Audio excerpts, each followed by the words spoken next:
Welcome, everybody. This is designed to be a work session for the board to sort of walk through the 2017 bond planning and reconciliation. Everybody on the board should have a copy of the ed spec book. And this was today, the agenda. We thought we set up our conversation so that we all have a common understanding of the ed specs and what we've done to date, what the current projects, the ed specs landscape is, and then in future meetings discussing if there's any revisions of the ed specs, that needs to be sort of a full board discussion and decision. So I'm going to start with sort of what our objective is in terms of what we as a board need to do between now and project start. And looking at Dan and Jerry, is that my understanding is that in order to keep Madison on schedule by May 22nd, the board meeting there, that we need to have a scope completed and approved. That's our nervous May 22nd, because originally the ideal was around February. So yes, that's a nervous May 22nd. Yeah. So May 22nd resolution. It's also my understanding that ideally Lincoln would be, we have a scope on Lincoln as well. I can give a little context to that if you'd like. Yes, please. Okay, sure. So, quick maybe step back to process. Bond passed, the project teams went down the path of further defining the master plan that was presented roughly a year ago and getting an updated cost estimate for that master plan and aligning those two. So what our process is we come to the board, we take the ed spec that we're going to talk about as the seminal document, we master plan the projects, then we come to the board for master plan approval. And what that master plan approval has is a design, it has a schedule, and it has an aligned budget. And the design largely conforms to the ed spec, and then we call out what the deviations are from the ed spec. The intention was to do that, the schedule was to do that with Madison in February. We ended up having these budget alignment issues, so that has delayed that. What we've done is instead of just stopping work altogether in February, we've continued on with essentially one design. So if we want to keep the target opening of fall 2021, we picked mid-May of needing a decision, and if the decision is substantially that same design, then we think we're still good for the fall of 2021. Now, there's still a lot of challenges there, I'll say that too, but we think we're still looking good to hitting that opening date. If the ultimate design is substantially different than that, then that's not looking as positive. Lincoln is behind, sequenced behind Madison, but they have a longer design and construction duration, so they're pretty close as far as where they're facing it now. And what we would like is to get a decision on Lincoln about the same time, and that will keep us on the same schedule. If that ends up slipping a little bit, we're probably okay for keeping our schedule targets, but we may start incurring additional costs since you have to start collapsing tasks and things like that, if that makes sense. Any questions? Did you issue the RFP for Lincoln, and do you think that this process has any bearing on that process or vice versa? It doesn't now. The RFP, actually, the approval for the alternative procurement will be going to, I believe, the next board meeting. I could be wrong on that. So that's going to be going out very soon. That's right. It's gone to FAO already, correct, Yep. Eric? Correct. Yeah, so we're going to the board. So for we're others, continuing on with that path. so for others, we say if our That's right. RFP is for our construction manager, general contractor, because the architect one was let last summer. For those who might. Yeah, so just put that on the April 24th agenda, right? So just summarize, trying to hit approval date of the May 22nd board meeting for Madison, ideally. If it's substantially similar design, then we should still be able to hit our target date. Lincoln might have a little bit more flux. So as long as we're going through the projects, the other two projects, Kellogg's already in process and. Correct, Kellogg is underway, master plan is approved in December. We have made some changes to the plan since the master plan approval. So we do plan on coming back for an update, what that plan looks like. We want to do that soon, but we've got some other priorities to get to first. And then Benson, the intent is to bring the master plan later this year.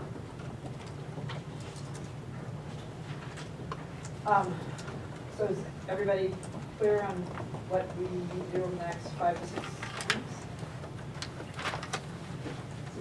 Tall order, I would only say that as we've begun asking these questions and learning more, and many of us are kind of new, jumping in now to this process, that, you know, as questions have been coming up, the one thing I think we all agreed to do was, you know, put all of our attention on the full board and district leadership to get clear about what the ultimate objectives were at the onset of this entire process, which much of it points to the ed specs. And so, sitting here with our new Chief Academic Officer, Dr. Luis Valentino, so for us, you know, I appreciate the opportunity to do a deeper dive and overview in there, because I think part of what the objective was to make sure that every one of our school communities, our new imagined high schools, that they provide an equitable opportunity, that facility, that campus that emerges is forward-thinking, that it support the kind of teaching and learning experience and enrichment that we want to provide. So that's the lens by which, you know, we'll be listening, you know, to today, and we'll probably have more questions than we normally do to try to understand sort of what the intent was with some of the spaces per se.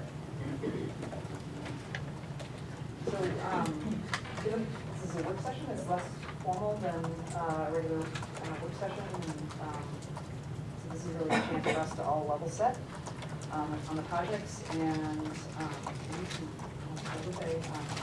questions, same thing with board members, so that we can sort of get them on the table, but we're looking at projects in the same way, in the same lens, so when we sort of get to the sort of cost and budget reconciliation and whether there needs to be any, if we want to make, you know, that's an if, changes in the ed specs, you know, that we're all in agreement, we're in the same place.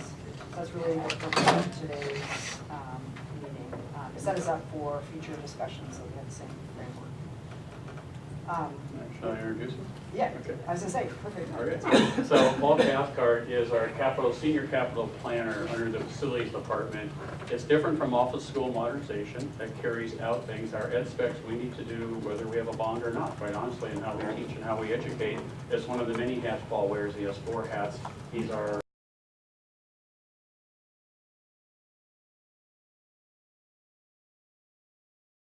no. So ed specs is why we're here today. Paul's here from the beginning. We were kind of nervous is because you can get really granular fast on 317 pages. So if it's this, then maybe we can write some things down and get them to Roseanne or get them distributed. But we want to answer whatever you want to answer. Paul has the beginning going forward. And I brought a microphone for him just in case, because he's very soft-spoken, so somebody might say, can you repeat the question again? So if he's not projecting, he's good to go. And why don't you take us in from way before I got here in 2012? Okay, thank Paul, you, everyone. Can I interject for 1 second? One thing that I think would be helpful for board members is, as we're going through things, to have like some of our hearing team or some of our design teams occasionally jump in, because you guys all have a wealth of experience and have worked with ed specs from other districts and know best practices and industry norms, and you know, it would be really helpful for us to know, you know, other districts only allot so many square feet for this function and we've got this, or, you know, we invite your knowledge and insights on.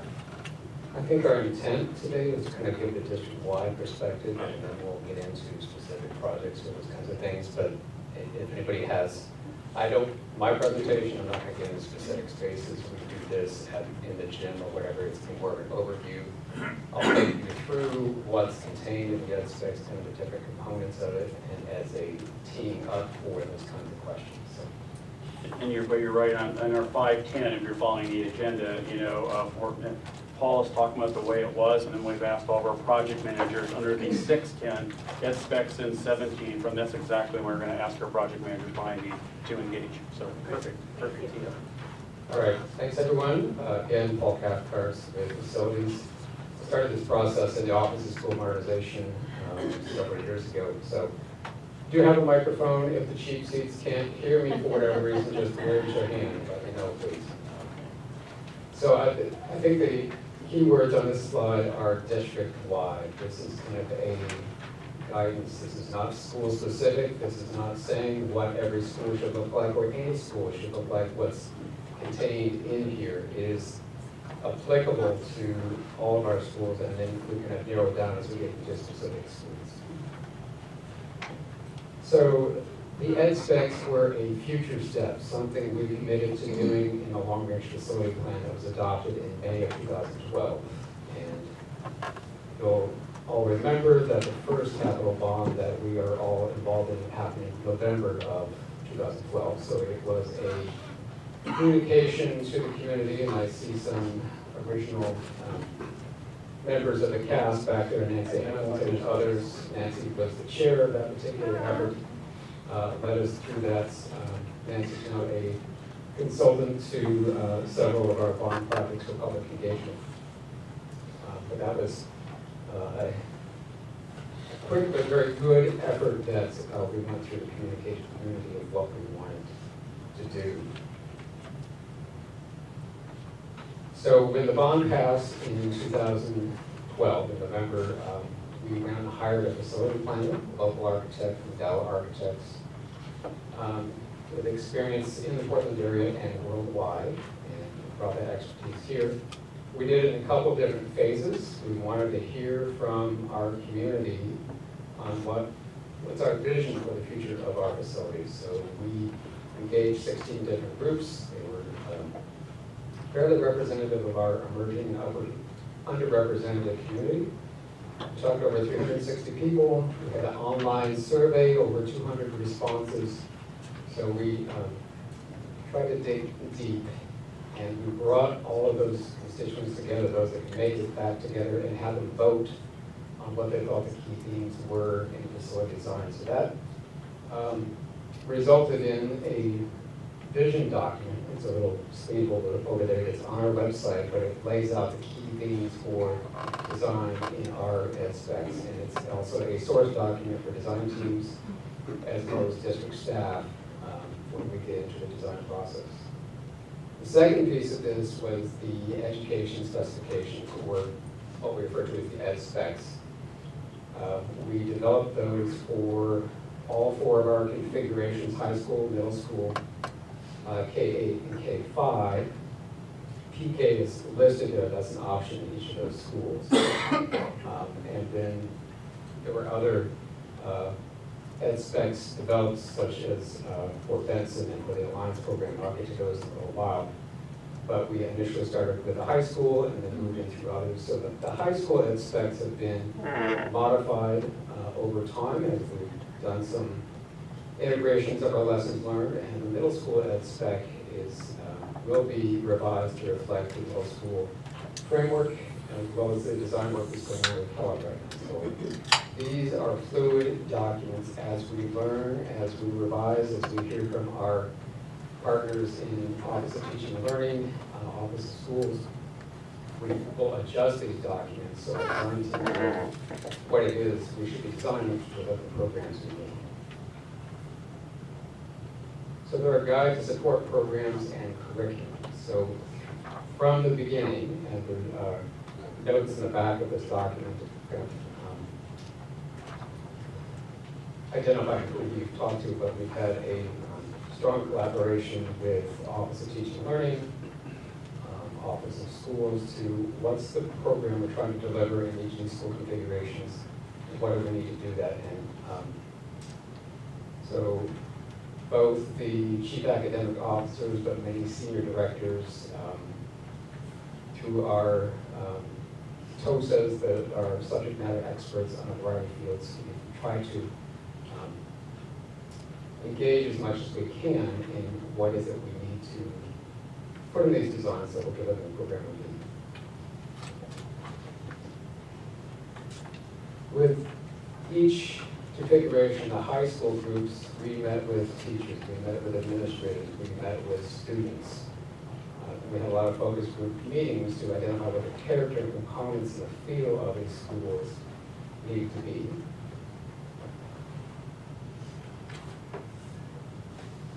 And then once, oops, there we go. The intent, again, district-wide, that as we go into design process, as we start master planning this, we bring something to the board, these ed specs are tailored to meet the program needs, suit the individual school program needs, and I'll get into how that can be a little bit of a challenge, and we have multiple projects going on at one time.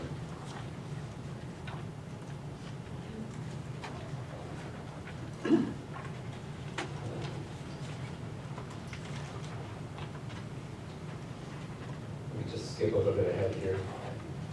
The ed specs outline the program and the function requirements for a lot of things, everything from classrooms to exploratory to electives and CTE, special education, wraparound services, cafeteria, and the building support. We've had a lot of discussion with our custodians. They are very particular about what they want to see in schools.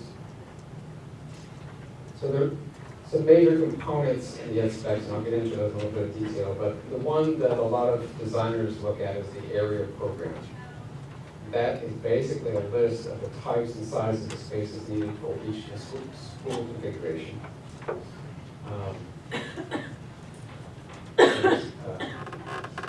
It also provides some things that we think are required for each program, but also allows some optional aspects of it as well. So if a particular program wants choir room or some other kind of space, it's all contained within the overall number of about 280,000 square feet. So if you want to move away, take one program element and swap it for another, it gives some guidance around what kind of size that should be. Just a couple other points here. The Benson project has developed a draft ed spec for Benson itself. That is a focused option program. There are some comprehensive high school components to that, but there's also significant CTE component of that. So through the master planning process, that ed spec has been developed. We were also asked to look at the space needs for Alliance High School and the multiple pathways programs currently at Benson. And we've done that for kind of a full program because Alliance is spread over 2 different campuses. So there are some school-specific ed specs out there and then the district-wide ed specs as well. Well, when you talk about being able to swap, you are referring to the support areas, right? Not the general education classroom, for example. Because, and I guess my question comes to how you made the decision as to what goes where. It's just my not knowing what the criteria were, and then because I would hate for them to swap out classroom, as opposed to office areas, which includes collaboration spaces, right? That's different. And so, what are the criteria for? Yeah, when we get into this, I can show you a little bit of how that's laid out in the area program, but it's, when you go through this kind of exercise, there's a wide variety of spaces that are identified as potentially being needed out there, and we have identified what we believe is needed to deliver that program. But if your program, if you have electives or something that requires a different kind of room, and you have enough students in FTE to warrant some kind of different space in a general education classroom, that is a master plan process conversation for that specific school. But it's kind of a deep conversation. It's into the programming, and it's not just a, we think we might need this. So there's got to be a good reason and justification for it. I had somewhat related. I've noticed you've mentioned a few times now that the group emerged high school, middle K, K-5, PK specs. Was there any thought, or where might we find specifications to support alternative programs? As we've heard so eloquently, they have unique needs for their settings, special needs or any other type of program, you know, even Alliance, I would say. So are there specs for those kinds of settings? There was a fair amount of conversation at the time of whether or not to do that, but most focus option programs, in my view, are very specific to that program. So it's hard to develop a district-wide focus option ed spec. So we've done that. It's more like a project level. Benson's a good example of that. It's kind of a deep dive into the program needs and developing the ed spec around that. So if we were to take that same process to Jefferson Middle College program that needs something deep dive, what's the program needs, and how do we develop an ed spec for that. We did that with Alliance as well. We met with a number of students and staff and parents there. The Alliance program is currently split in Benson and Meek. There's a strong desire from that community to be in a single building. So where does that look like? And we put together those space needs area programs. So I'd love to be able to have something we could pull off the shelf for each design process, but each school and or program is so specific, it really needs to be done. It's time to redesign that. Can I just ask a question following up on Lisa's question? I was just glancing through here and there's, it's like a library space and it has this, square footage of the room and then it has, like preferred and optional with a different, is that like you could choose to have less than 8,000 square feet, you could choose the 4,500? Part of that is, and we have some different situations. Franklin and Roosevelt, they turned their former auditoriums into their libraries, which is going to be a larger space. And some of that is attached classroom space. So it's, depends what you're doing. If you're doing that, it's one number. If you are building new, it would be a different number. But that is, you see on the list in a little bit, that is one area where we go back and look at as far as what the space needs are. But I think we need an option there, depending if you're converting an existing space into a library or if you're going to build new. So that's one example. There are others that kind of get into that. And part of the design challenge with the ed specs is the building you're starting with. Franklin, for example, was, I think, about 218, 228. So it was a small school, similar to Lincoln. It's a small school. You're going to need to build a lot more so that it can be, a lot of that space will be new. Unlike a Grant or a Madison, which are already large buildings, so you're going to be converting some spaces. So it's kind of a if-then question. And if you have this situation, here's some options for that. But we're also trying to incorporate some lessons learned. So yeah, there's a variety of options depending on your situation. Yes. Okay, so this might be a little theoretical, but I haven't been deep in the weeds of the master planning processes and all that. I've been present, but I haven't really wrapped my head around all this. But I've always been puzzled, sometimes troubled by what I'm hearing about how, on the one hand, we've got ed specs that are supposed to be district-wide and are supposed to be, relatively standardized. And then on the other hand, when we talk about specific schools, we're talking a lot about customization. And what is concerning to me is, we're building these buildings presumably for, 80, 100 years out. Our buildings are 100 years old. 70, 80 years. Okay, I exaggerated. We'll be ready. We're only Yeah. 80. Yeah. Okay, and during that time, just in the last 10 years, a lot of schools have gone through a lot of changes.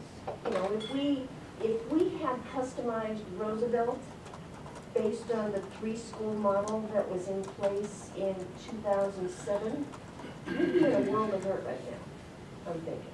Okay, so how do you square the district-wide kind of standardization with the right now programmatic customization that a principal or a school community is going to want to see?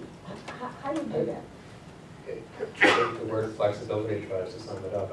And you look at a lot of our schools, you have similar sized classrooms throughout, but Roosevelt, for instance, when we started looking at that design, we had a large classrooms being used by 12 to 15 students.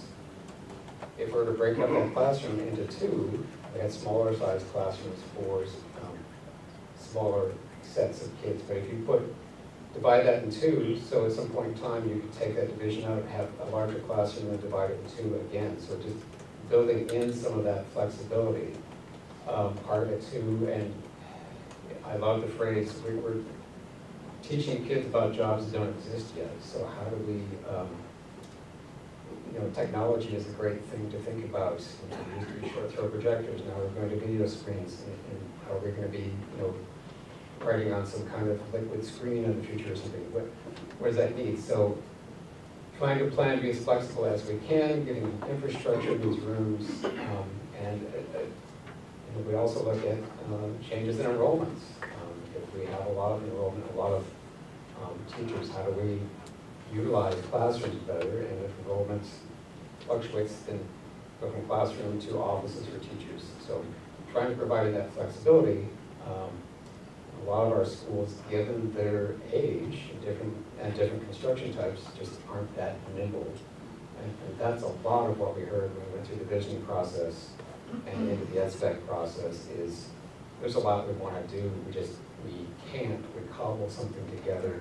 Facilities has been out 14 times to revise this, so we want to try to build in that flexibility as much as we can. But we're going to be designing for the program we have now, but this is where we work with our academic partners, like what's the future of teaching going to be?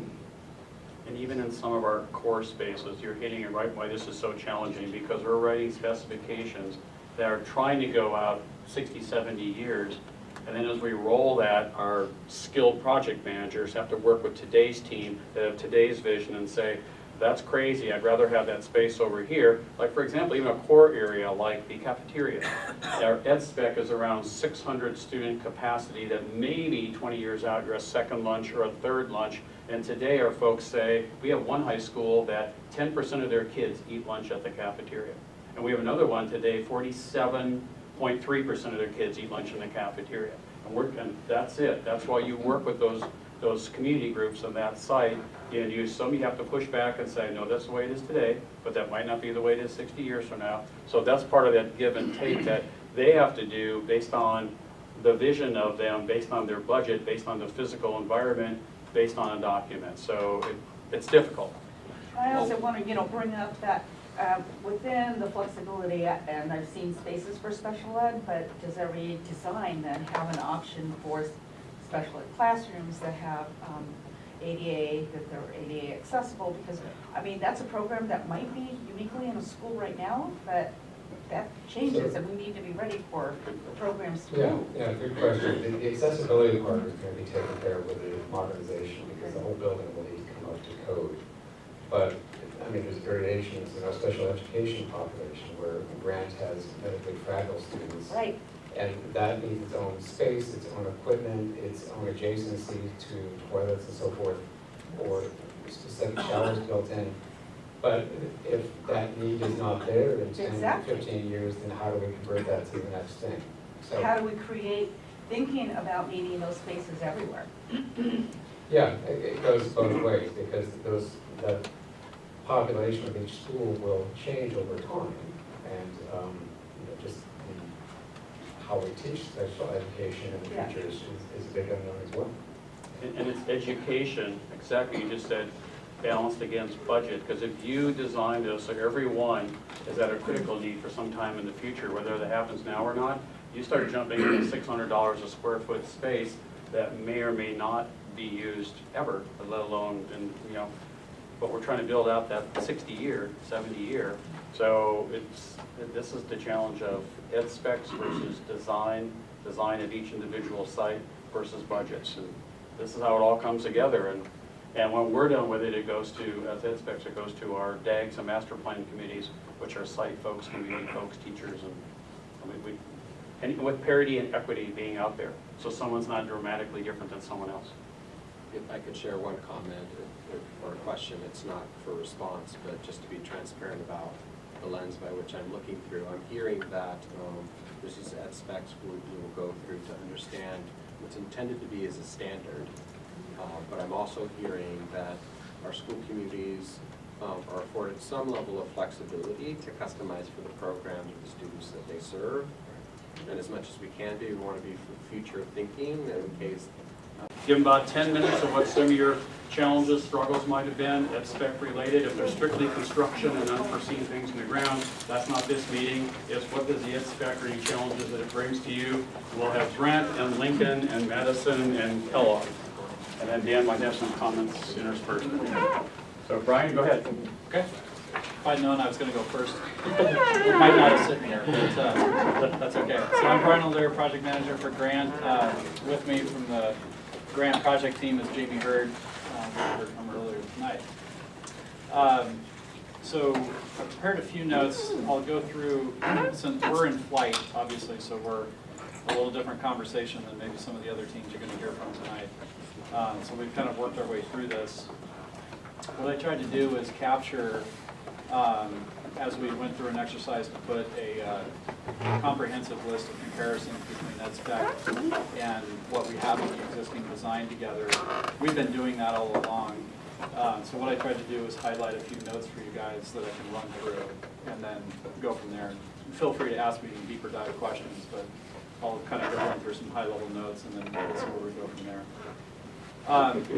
First of all, the grant team, before my time, but in the master planning process, went through the design process matched very similar to what Paul described in the opening description around how the ed specs get applied to project-specific conditions. So Grant was really no different than that. They started out as early on in the 2012 bond with the ed spec that was developed to that point in in time. I think my understanding is that it got finalized somewhere during the process of the grant, somewhere between master planning and into schematic design. But the design, nevertheless, the design team used that as the impetus to get started with the master planning process. So shortly into that, they had a very comprehensive list of stakeholder engagement that they launched into. That included a full series of listening sessions and DAG meetings and internal stakeholder meetings, just like Paul and Dan were describing earlier. Through that process, the outcome of that was a result of and a summary about what compared to the ed spec that was approved at that time and the deltas. And it became apparent that the grant community at that point in time did have some deltas that were program specific. Things like medically fragile programs, things like their fine arts and performing arts programs that were a bit different, needed different space. There was a huge community outpouring and outreach around saving the auditorium, which has, as we've alluded to in a couple of conversations earlier, had an impact on the square footage and the decisions made around that.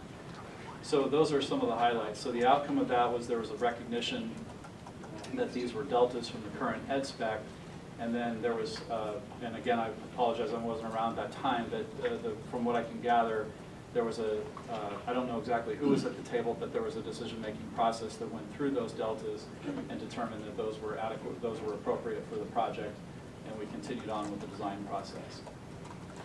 So that being said, just at a high level of where the deltas are in the current design and what we're building today for Grant is Paul alluded to some of the categories, for instance, like the gen ed classrooms, the science classrooms, fine and performing arts. There's deltas up and down, of course, from that. Overall, we're very close, so I'll give you a couple of examples. In the gen ed classrooms, the ed spec calls for a quantity of 41 and a square footage total of 53,180. Grant came out with a quantity of 40, so a delta of down 1, but a square footage of 46,000, so we were down about 6,000 or 7,000 square feet from the ed spec. Science labs, very similar. Ed spec called for 11, we have 12. Fine arts, which as you would expect, we have a larger auditorium, so those numbers show. We're up about 11,000 from ed spec, in 11,000 square feet from that. A good chunk of that is related to the auditorium. We also have a drama room black box that I think is a little bit different than what the ed spec was at the time. So those account for those square footage differences. So what did you say the second one was? I think drama, black box. No, between classrooms and fine arts. Science. Oh, science. Okay. Yeah, science. square footage wise, it's within 1,000 square feet, so it's very, very close. So all in all, the grand, when we sum up the grand total of it, the ed spec called for a 283,000 square, 546,000 square foot facility, and we came out at 293. So we were within 10,000 square feet. And one point on that, the 280,000 for the ed spec, Jesse, if I correct me wrong, that is the required amount. There's also optional spaces, I don't know if you saw it clearly on PowerPoint today, but I think if you add in the optional spaces, it's 300 and some thousand square feet. 15 almost, so that's actually a pretty big range. So every school is going to have some level of optional in there too, so it's not just one number, it's actually like. Yeah, that's a good point. So 293 is what our current design is, so that does not take that into account. That's actually for us including all those optional spaces that would have gotten. So kind of in the middle of there. Yeah.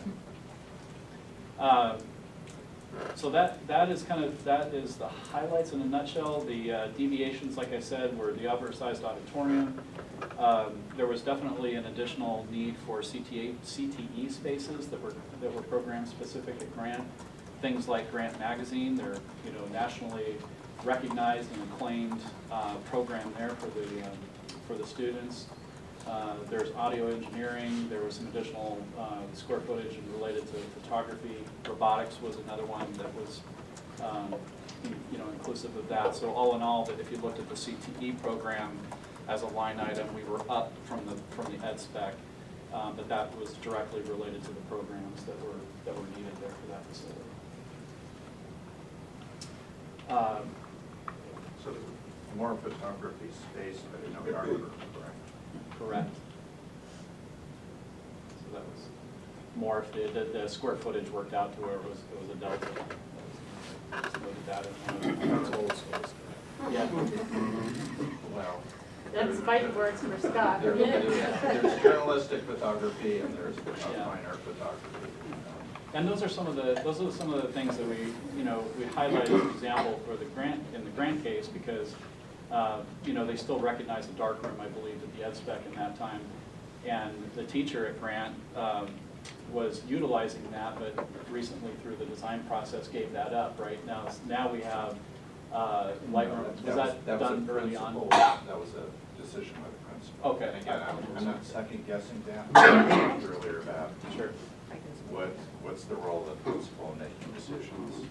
And that was no, there was a bunch of parents who there was a changed out or petition out around it. It was decision for better for worse. Or Scott, what's the role in a teacher making decisions? I mean, just because that teacher is very good in that, we're talking about that, when that teacher leaves, or 5 years from now, you've got a full wet darkroom photography where everybody else is digital and the next thing beyond digital. So that's where we've needed help from top down and what that looks like, instead of our teams struggling lateral with the teachers and having to involve the principal to make a decision on something that we could have and should have had top down. Well, to say that everybody else is doing digital is not true. I understand. A couple of notes I wanted to make as I was listening to the previous conversation. So Grant's been going through, there's a reality around, yes, the cultural change that the facilities and the teaching staff is going to face with this new design. So Grant's not unique in this.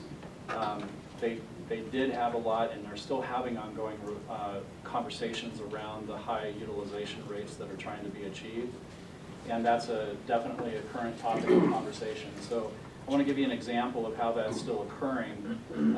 We have monthly meetings with Carol and with Liz and the grant administration team. And as they're prepping for the move, already they're prepping for the move back into Grant. So Carol is foreseeing that move and is already making plans to utilize the Marshall campus and start to implement those rules of space utilization at Marshall, even though she doesn't have to get them trained and used to that culture to sharing those rooms. So she's doing exercises like, hey, to the group of, say, social science teachers or math, you've got this block of rooms to share.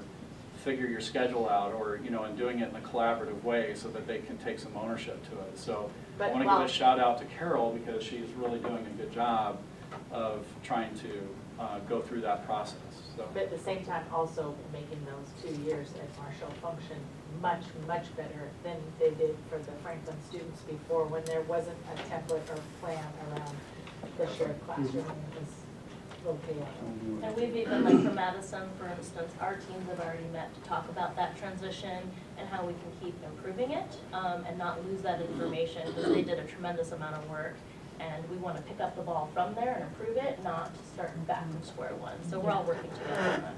So you can leave the department office cubicles in place. Correct. So we can spend the least amount of money as possible in the new transition space. Yeah, so all we're changing out is grant to Madison signage and things like that. Hopefully it'll be pretty minimal as we exit. So that's what I have in a nutshell. If there's any questions that, you know, want to dive in deeper, I'd be more than happy to answer that as I can.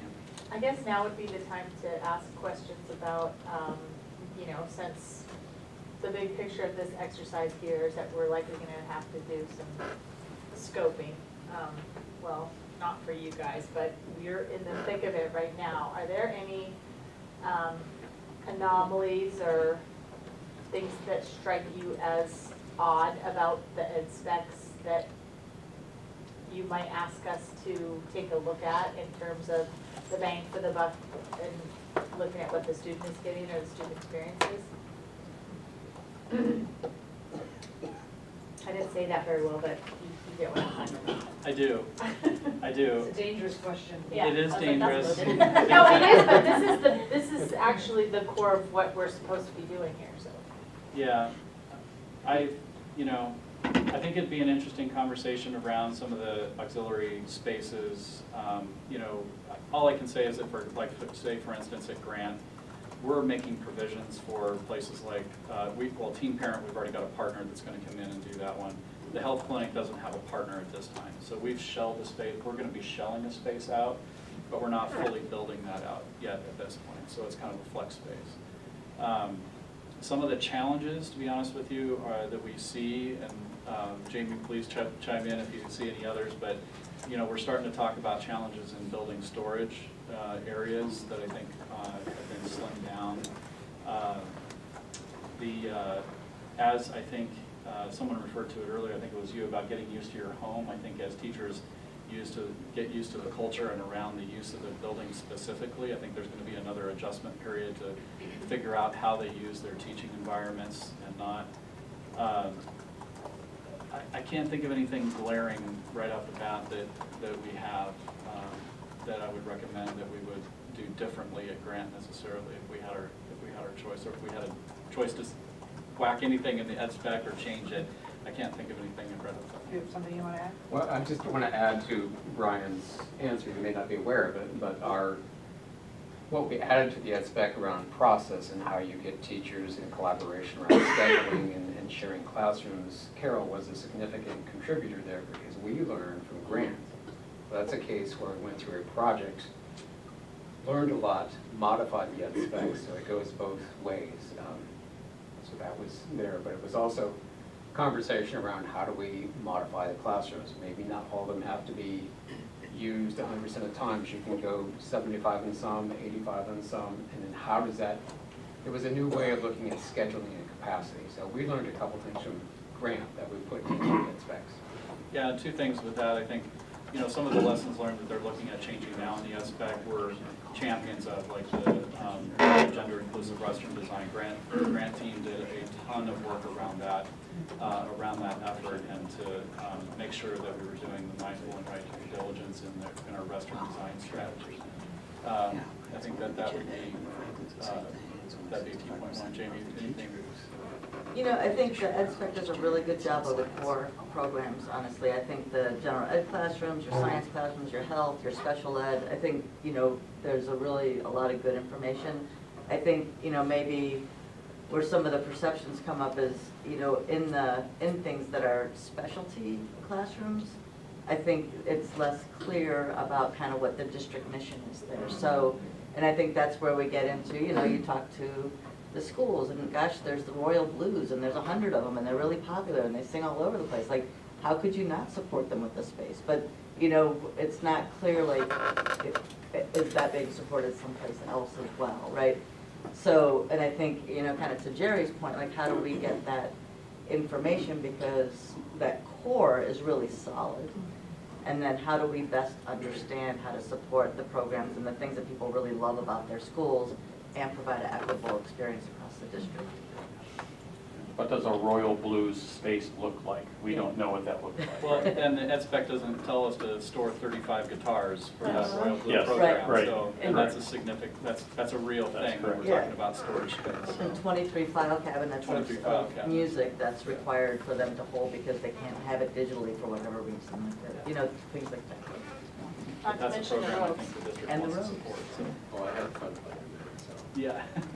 I would also just add to that is that we're in the business of building buildings, and I think it would be difficult for any one of us to say how we personally value an education space. You know, that, like, I can tell you such and such costs so many dollars a square foot versus this other space, but I think that would be more up to educators and leaders to provide that feedback instead of us providing an opinion on what seems maybe wasteful.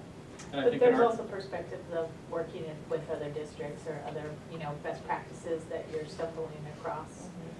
yeah, in your I think professions. I think in working with the different districts that we've worked with, I think more than anything, we look at process. And I think this process that you're going through is encouraging.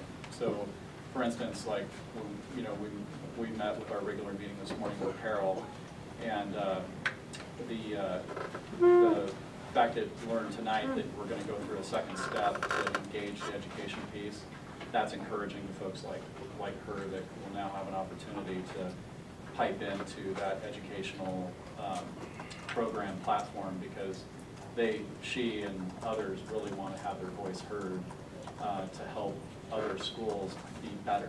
And then we talked about that. It's like Grant took the lessons learned from others, took it afar. We really want someone else. We want the Lincoln team to be better than Grant in terms of what the district's mission is. That would be a goal for us, to help them be better, and the Madison team as well. All right, thank you. All right. Next up? Hi, my name is Eric Girding. I'm the Senior Project Manager for the Lincoln High School project. And we've got Jason Trombley, who's one of our co-chairs of the DAG here with us. He's here.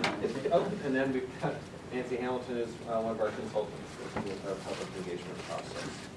So I just wanted to just provide a little bit of overview on the process, because there's been discussion about kind of the local process that's happening at the school and how that connects to a district process, and that, you know, there is a lot of work that's been done, and it's not all at the local, you know, as far as the team.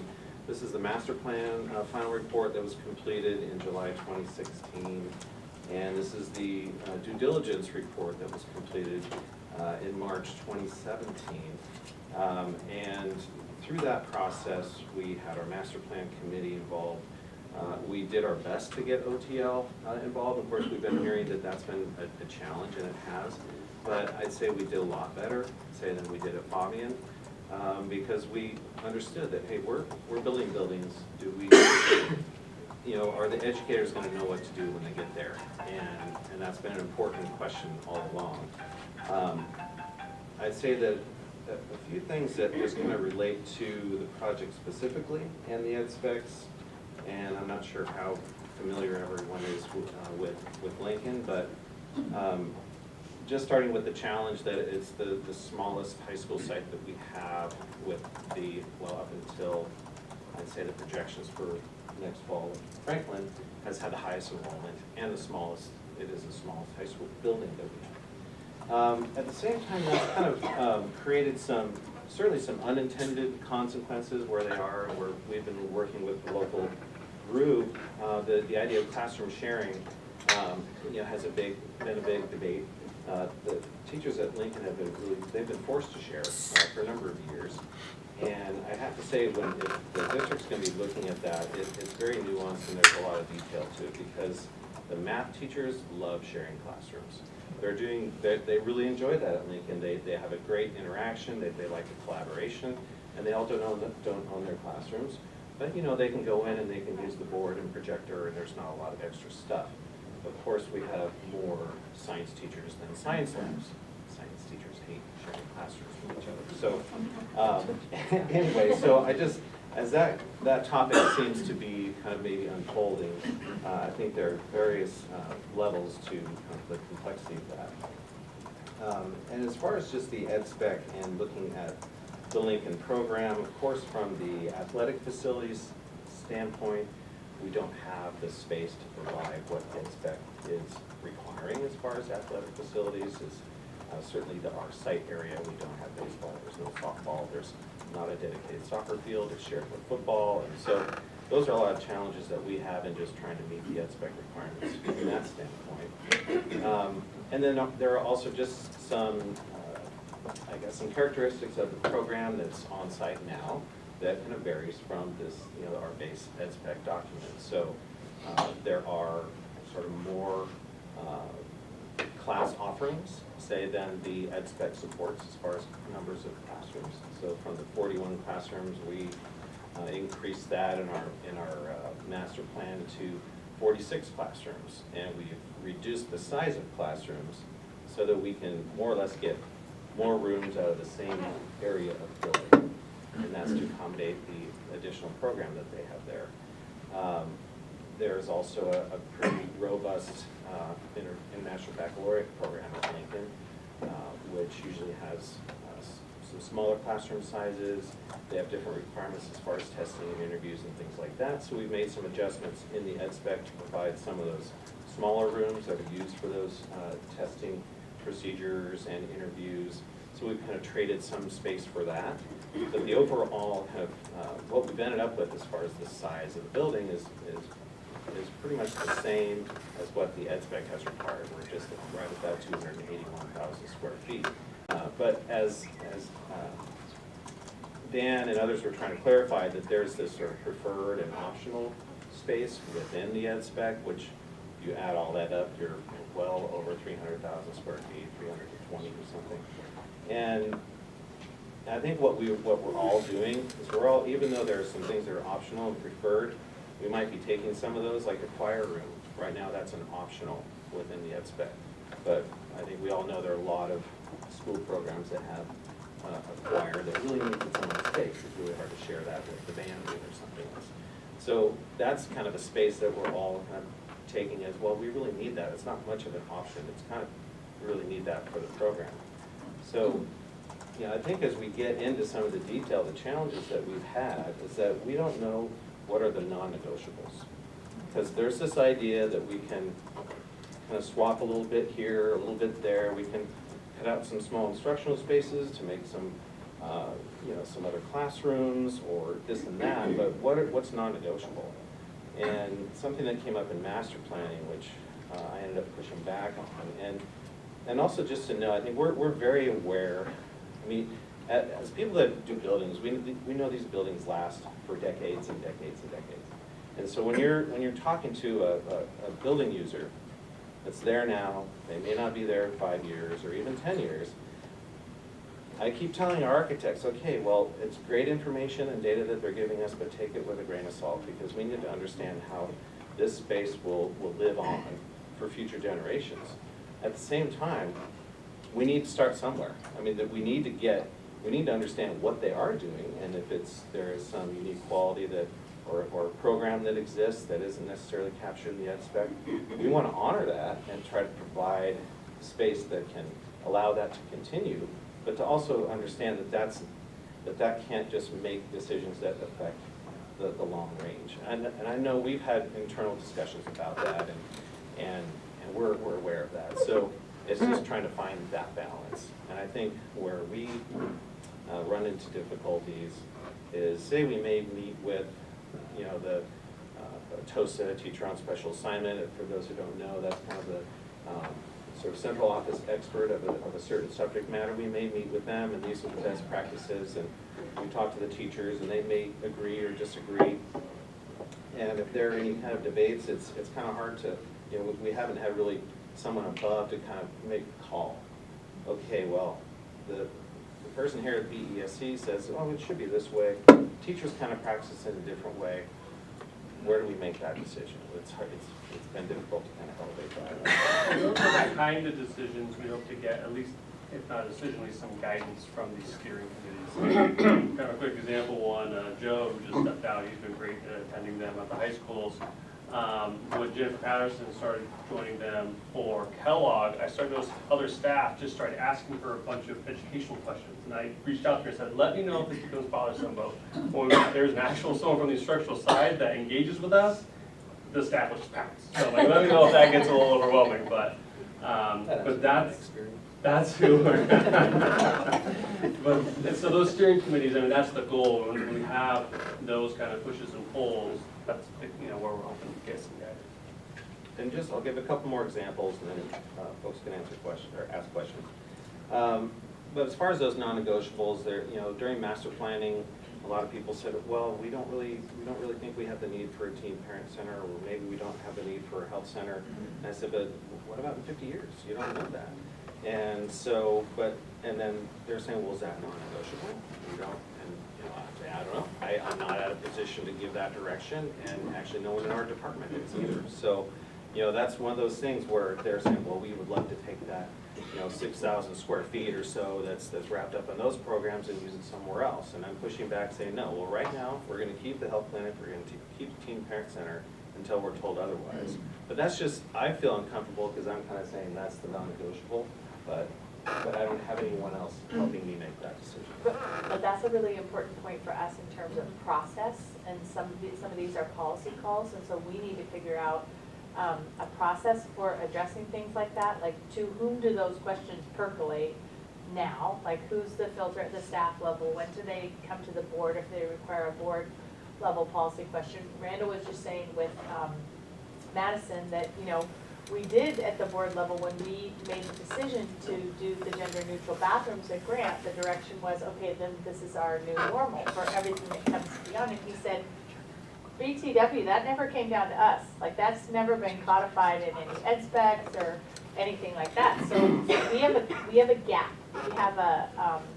We have a void for addressing policy level things, or even, I think to a certain extent, staff coordination among teams, it sounds like. So my understanding on those issues, just based on that earlier discussion at Franklin, that those were non-negotiable. I mean, I never, the conversations, I was involved in a couple of conversations with Carol Smith at the time about it, and it was clear, like, these were non-negotiable. So to hear that, I mean, I'm a little bit surprised to hear, like, well, maybe they were negotiable. Because I think it was conveyed at the time that this is what we're gonna expect at all our high schools. But it's just kind of oral history right now. Well, there was a couple of meetings where, So regarding, say, the health clinic, for example, we don't have an operator to run a health clinic in Lincoln. There's no partner. And no one at the district is coming to us saying, we're gonna find a healthcare provider to run a clinic at Lincoln. Eric, let me respond. At the time of Franklin and Roosevelt, teen parent services space, the non-negotiable. I mean, that was coming from Carol at the time. right, I mean, there was, Yeah, and it continues to be so, and there are staff here, I mean, we look at the data where these needs are. But to your point, Eric, if we don't need it now, might we need it later? And there's an equity question around that as well. But as far as the health clinic goes, at the time of the ed specs, Multnomah County was our provider for health clinics. And they have backed off for a variety of reasons, but I continue to echo at that point in time the conversation around to have a health clinic at least the high schools that the other schools can come to. A lot of people don't have health care, and the county can provide it. They need a central location for it. So it can be a policy the board looks after, but I want you to understand some of the history that went into those non-negotiables. That's useful. And I think from the project team standpoint, where we're looking, you know, health clinic, that's a very expensive space.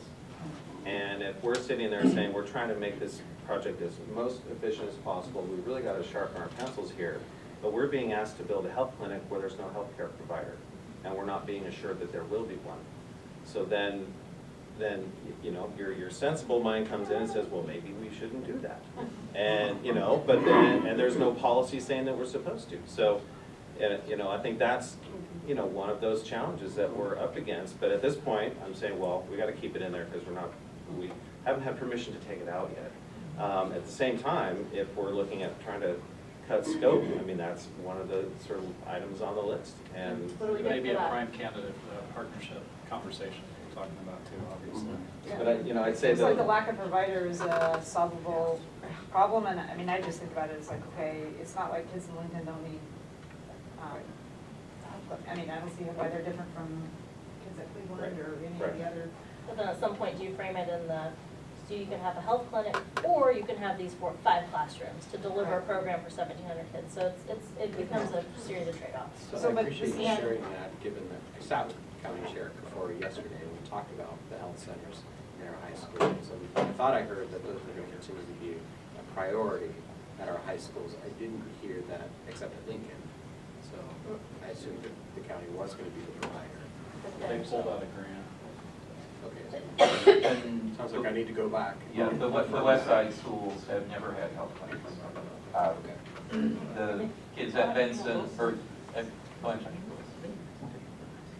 No, Wilson doesn't, although Wilson is unique in that Wilson can get county mental health to come in without having a health clinic. Lincoln can't, which is a big problem. You can have a full thing.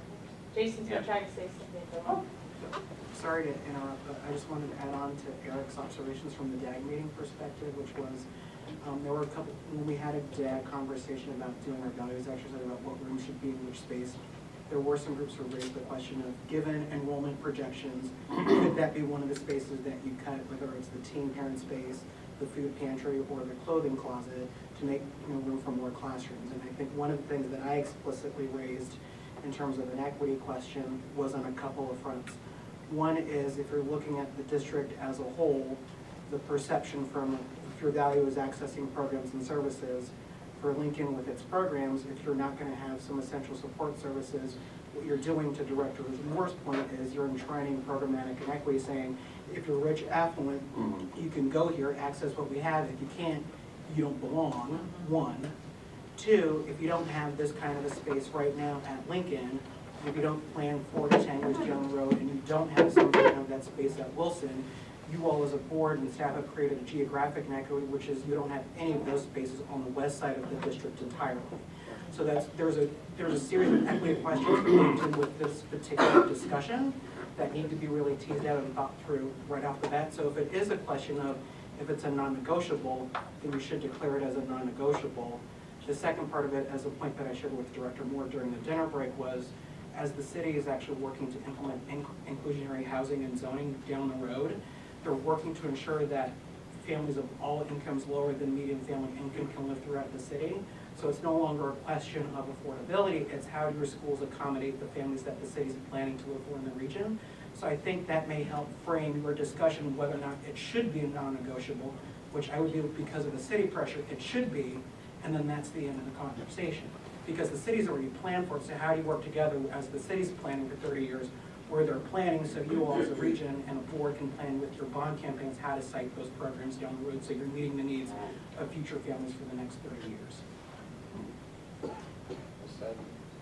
Although, yes, also I'd throw out, Benson has the one clinic that is not staffed by the county. It's in partnership with OHSU, and fortunately, we've got a nice big space.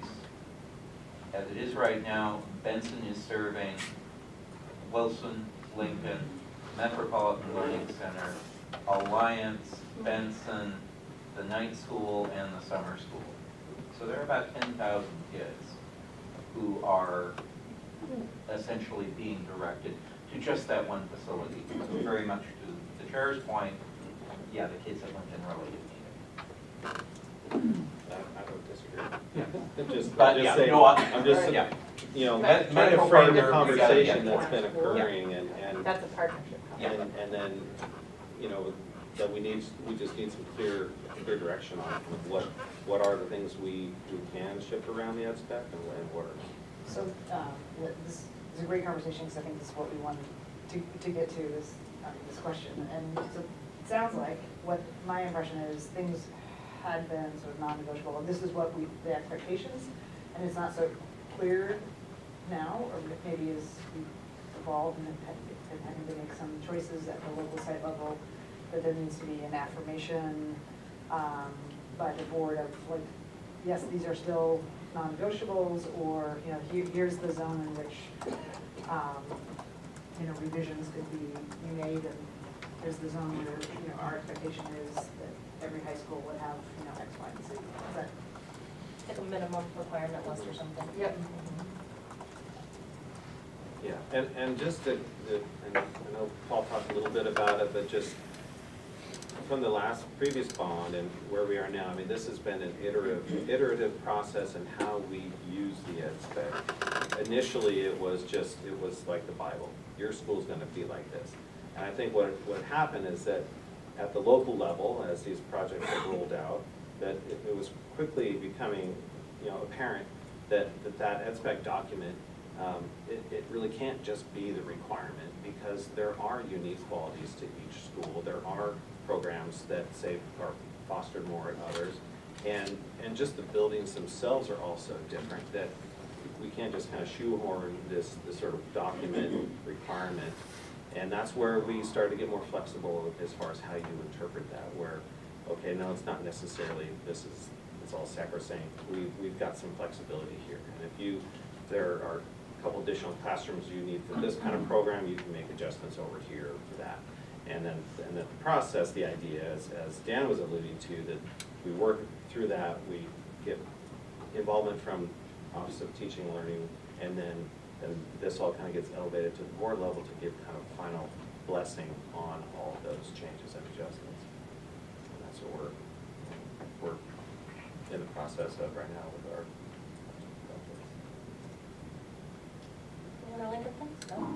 I'm Jessie Steiger, I'm the Senior Project Manager for Madison High School.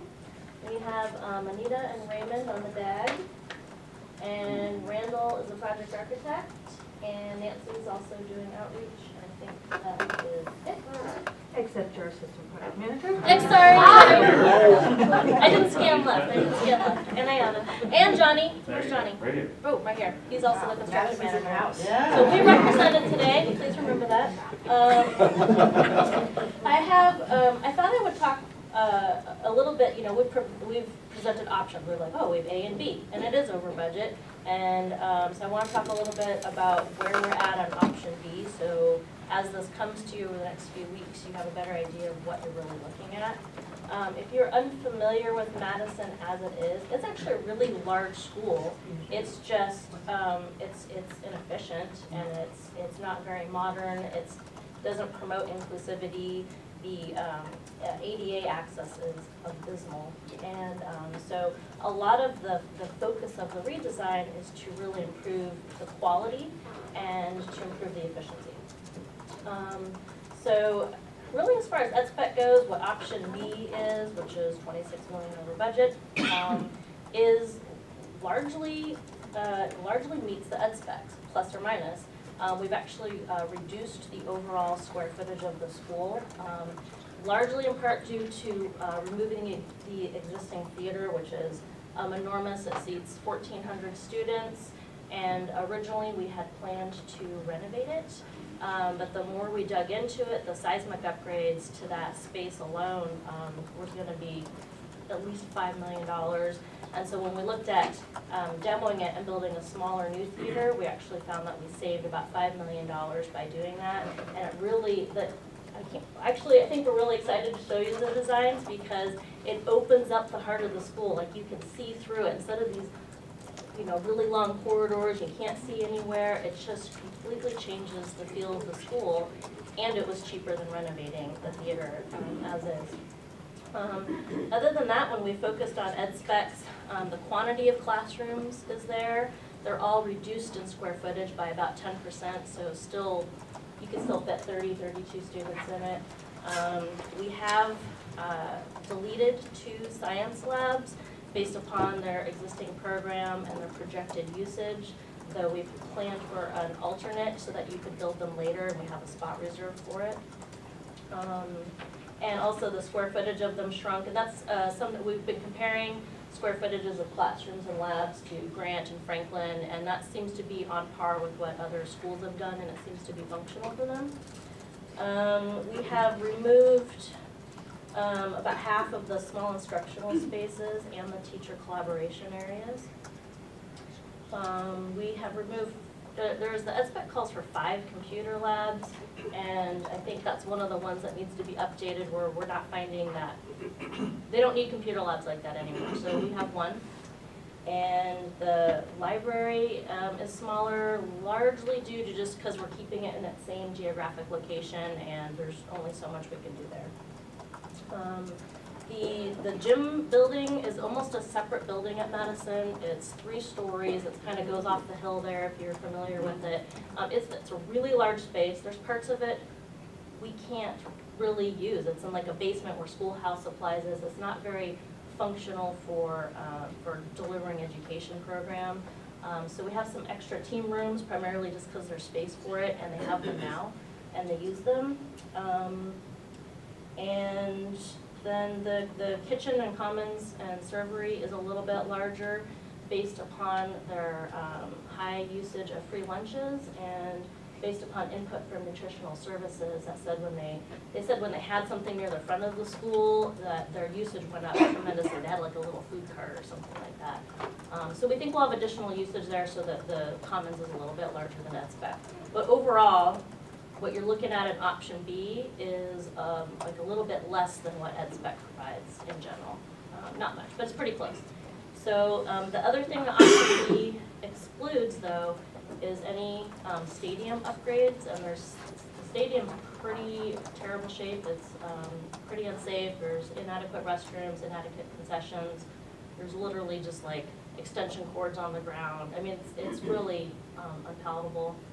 It also excludes the addition of a softball field and adding turf. There's an existing baseball field, but it would all be turfed over and you'd be able to get softball on the same site. That one I do actually think you might get some Title IX issues with. But it's currently on the list as an alternate, primarily from a construction perspective, in that it's much easier to build a field later than to build in 4 extra classrooms, you know, so it's on the list for that. And then So you're talking specifically about the changes that you have recommended in just this latest round, in the last 3 months of scoping, not a longer evolution of your. Right. I mean, it has evolved tremendously, I think to be expected. You know, we've met with so many different stakeholders, both at the district level and, you know, teachers on site. Some of them we meet together to get that input at the same time, which I think has really been a valuable process. And yeah, it's the current design. We've focused a lot on flexibility as well, and that the teacher collaboration spaces, the flexible learning areas, there are approximately classroom sized. So as your programs fluctuate over time and you need more classroom space or you don't, that the school would have that flexibility to adapt space pretty easily. There's also, with CTE programs, we've accommodated what they have in their existing CTE program, but Scott's brought it up, the DAG's brought it up, Petra, Jeannie Yurkovich, what are we gonna have in the future? And nobody really seems to know, so we've taken the scene shop and made it just a little bit bigger so it could accommodate probably a construction program. And then we had another lab that's being used for sustainable agriculture that we're trying to adapt on what we're calling like a messy lab with, that could be some food science stuff or some other programs like that, and it gives it some flexibility. So we've been working a lot on just trying to create spaces that are multi-purpose and multifunctional to adapt for the longevity of the building and accommodate a variety of programs. Can I ask about the computer labs? Yes. So you're going to 5 to 1. I'm wondering, is that the other high schools are making similar decisions? Yeah, it's more like it's not reducing them, it's just evolving to something different. Say at Lincoln, there's graphic design. And so that's not a dedicated lab, but it's a classroom that has computers. Like there's robotics, so there's not a computer lab that the robotics people use. Basically, there's a robotics classroom that has an associated sort of computer element. And so it's just we're getting away from these dedicated computer labs, and they're becoming more integrated into specific program offerings. And at Madison specifically, the CTE programs that they currently have are computer science, graphic design, and engineering. So that's basically already 3 specialized computer labs. So you're talking about just having one general computer lab and then mobile carts on top of that. Julia, let me just add one more point. When we say computer lab now in one of our schools, it's pretty obvious when we convert it. We've got power and data drops coming from the ceiling, and it looks like a bad conversion in most cases, and because it is. So we think of those rooms as being specialized, and the 5 computer labs, 2 for general use and 3 for specialized coding or graphic design. But a lot of these CTEs and electives, they are already doing that. So like Jesse said, you've already got those computer labs there. That's kind of an ongoing question about the role of technology and devices. Those are changing all the time. So what is it you really need? And I expect that number to come down probably to 0, and we'll do everything in the classroom. Not to mention libraries. Right. Good thing their CAO has a tech specialty background. Yeah. Well, your point, Paul, is legitimate because in many places you still have the traditional computer lab in the absence of anything else, right? Some of them will want to have carts and move them to the classroom, but technology can't absorb all that power from the various carts that are there. But the points you're all making raises the question: do we have clarity of where we as a district want to get to? Right? It's like the megatrends question, right? What is education going to be like in 2030? And how far away are we from understanding that so that we can actually begin to build it in a more holistic way than just thinking about creating shells where walls move. I mean, that's what you find yourself having to do at times because you don't have clarity about what we as a system want to accomplish. And I think when we talk about an ed spec, right, this is more like a construction spec. What we're seeing is the education part of the spec, right? That doesn't help them. And so a net spec really has to talk about, this construction is the result of very well thought out set of goals and priorities. The board is really clear about the vision it has for the future. The superintendent then creates a strategic plan around it, and all of us behind it, our curriculum framework, really aligns to all of that so that whatever is built has a through line to it, right? So that when you pick it up, you're very clear about what the expectations are. Because schools are going to think about the present, the teachers who are there, the administrator who's there. So they might do a wonderful job, right? But, and there's an example, is I really think that they should not have gotten rid of a dark room. Because in the long term, it really is a story about photography in general, right? So it's a broader question than, well, we need digital space right now. And so I think this is asking us really, as a system, to really rethink how this gets built, right? That it has to be built on the foundation of a solid instruction program. So you got that covered, right? Let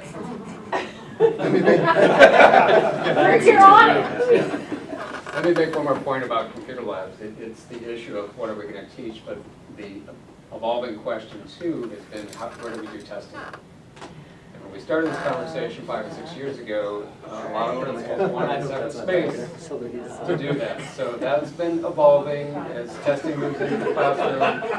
I know it's a bit of a hornet's nest you don't want to poke, but that's part of the reason for that allocation of computer labs too. Yeah. If you don't want to do testing in the computer lab, then you devote it to other things.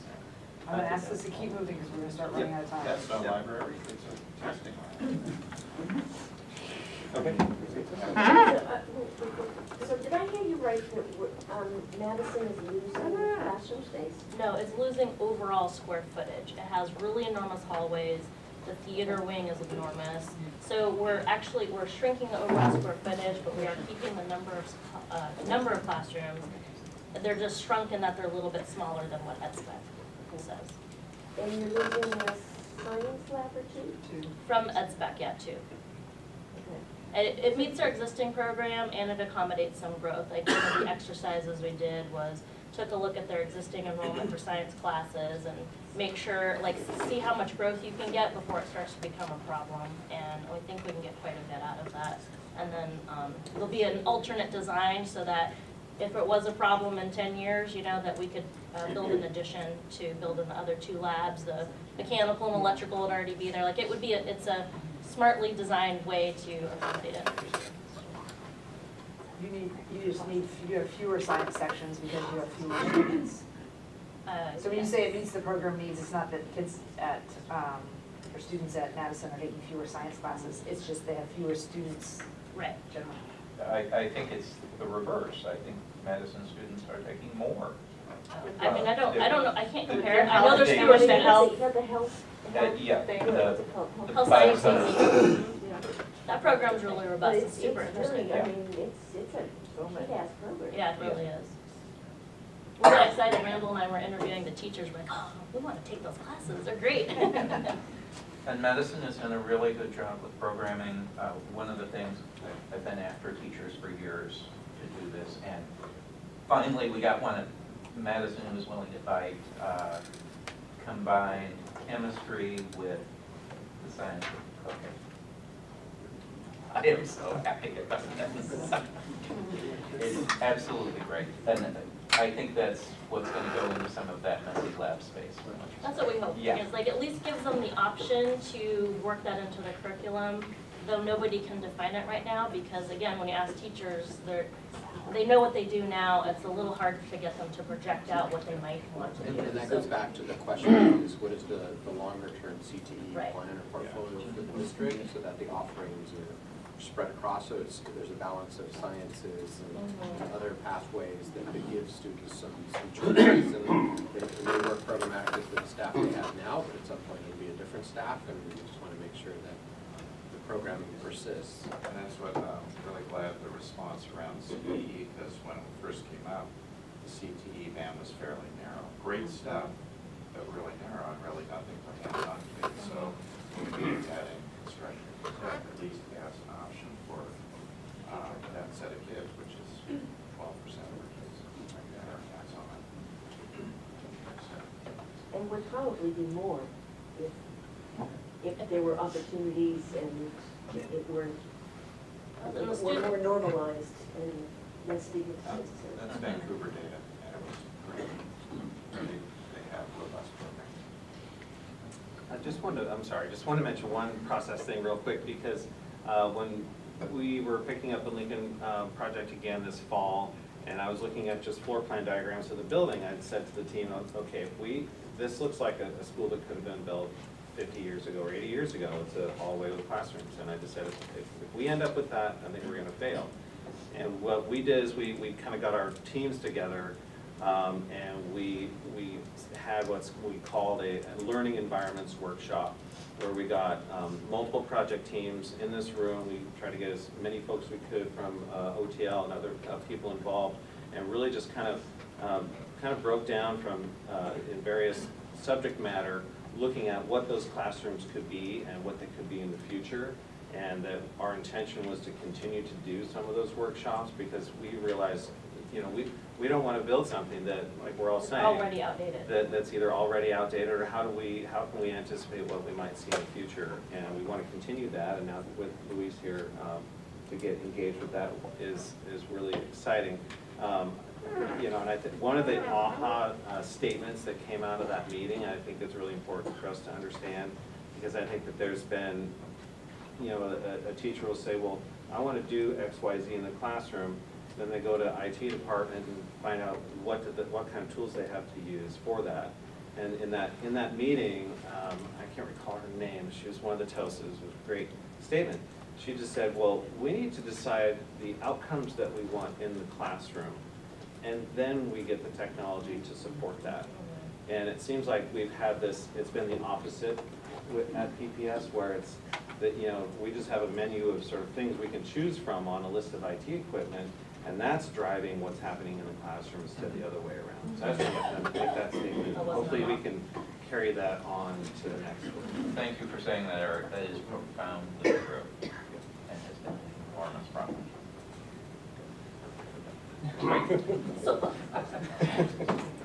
So, thank you. My name is Steve Efros. I'm the Senior Project Manager for the Kellogg Middle School project. The rest of my team is actually at Franklin right now, meeting with neighbors to just go over the logistics of the demolition that is about to begin at Kellogg, so they can't be here this evening. We're in a different place, obviously, from the high schools in terms of the grade level, but also just in terms of being a school facility and community that's been shut down for over a decade.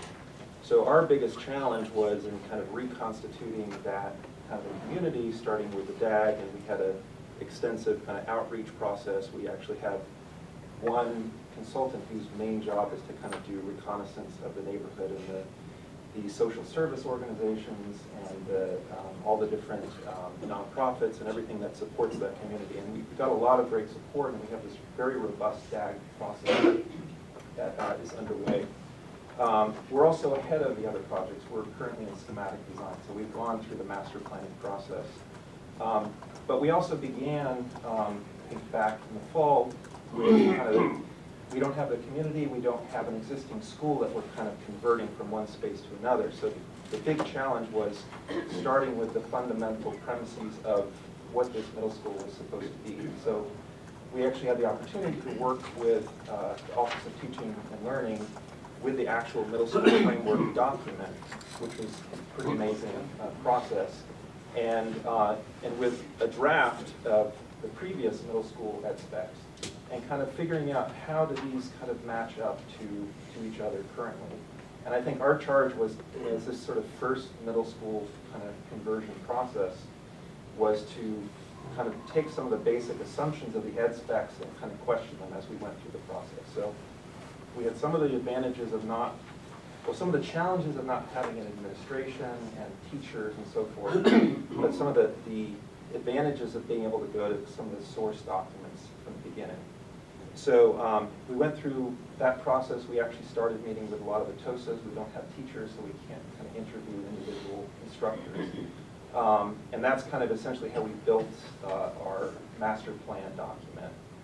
I think in some ways the challenges that we faced from a budget standpoint came from that there was no kind of, nothing constraining that program. In fact, we not only took, our TOSAs basically requested that we have most of the preferred components of the ed specs, and they also asked for added components. So we were kind of enhancing the ed specs as we went along. So what we had to do when we got our first schematic design budget was kind of rein everything in and kind of start to question, well, does this building have to have every single component have an exclusive space, or can we find overlaps, can we find efficiencies? And I think in some ways the other challenge that we hopefully found an opportunity here was we also don't know what the feeder schools are going to be for Kellogg. So we don't know what the program focus is going to be. So how can we say, like, have these very specific focus spaces, let's say, as an example, dance. Do we necessarily want a dedicated 980 square foot dance space? Or can we find a way to have overlapping uses? So we went through a process of, fortunately, being able to reduce square footage and the budget overage that we had reached. But at the same time, creating essentially a combined performing arts space that can accommodate band and dance and any kind of music program. And it's the performance stage as well, with a wall that can lift up to the large kind of gym performance space that we have.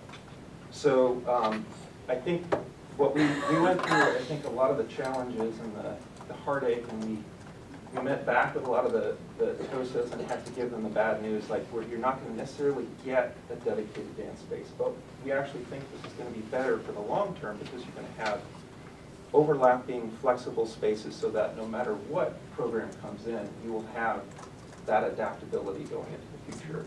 So I think we turned what was a pretty big challenge in terms of the budget overage into these opportunities of making a more efficient, usable, flexible building in the long run. I think we also, one other space I'm thinking of that I think we actually learned from the previous bond projects was extended learning spaces. So there's a preferred set of preferred spaces that the ed specs called for that I think could total something like 6,000 square feet. And we had initially envisioned these as being extended kind of breakout spaces for the regular general education classrooms. And we had the idea, well, if they can have movable walls, we can open them up for certain purposes and close them back as classrooms. Well, we heard, I think partly through that workshop that Eric initiated, that actually a lot of what had been done in high school in terms of having open extended learning, that's kind of part of your circulation areas, or at the end of that hallway, or this little pocket of space, those were actually much more useful than something that in the long run someone could just convert back into a classroom and it's closed off and it's no longer kind of a flex space. So I think we're kind of pushing and pulling where actually we managed to kind of squeeze the building back down and find improvements. Obviously it's, in some ways it's a much smaller challenge than at the high school level, because we basically, our total square footage is 100,000 square feet, and we don't have a lot of the complexities at the high school level. But I think the advantage that we had is we were starting from kind of the overall principles, the educational kind of goals, and kind of working our way down. I think those are kind of the big picture, kind of the process that we've gone through. And we have a document that we'll be kind of sending back to the board that kind of summarizes the process we went through, and it shows that kind of that comparison of where we were during master planning to where we are currently in schematic design. That's kind of the big picture. You're talking about like how wide the hallways were at Madison and that's not usable space.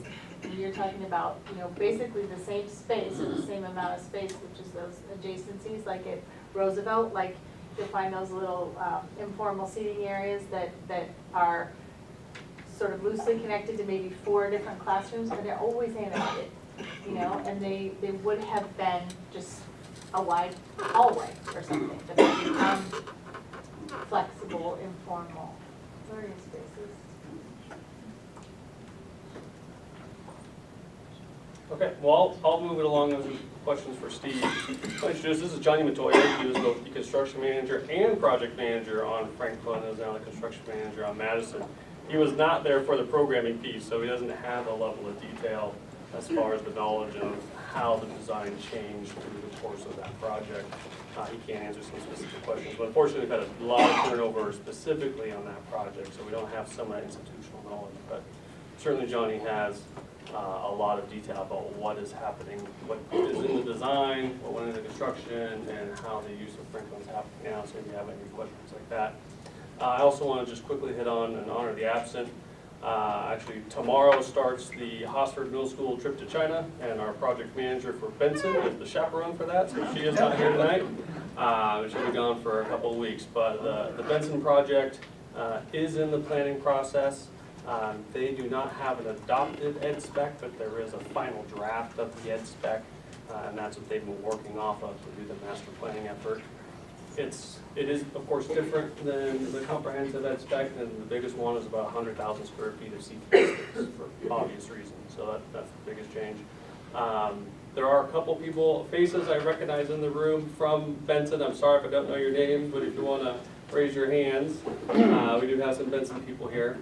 So I just wanted to briefly touch on that. I don't have as much detail, but if you have any questions, I can certainly answer your answers to that. So I don't know, Johnny, if you want to say anything specific about Franklin. Sure. Dan said. Sorry, go ahead. And Dan said I was started off as the construction manager over at Franklin and evolved into the project manager.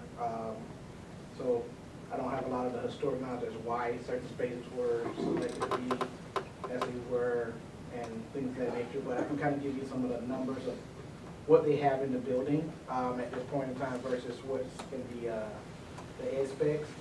I'll just touch on some of the high level variations. So we have about 75 what we refer to as teaching stations. These are locations where they're actually planning to be a teacher teaching compared to the ed specifications of 64. So there's a pretty good increase on those numbers there.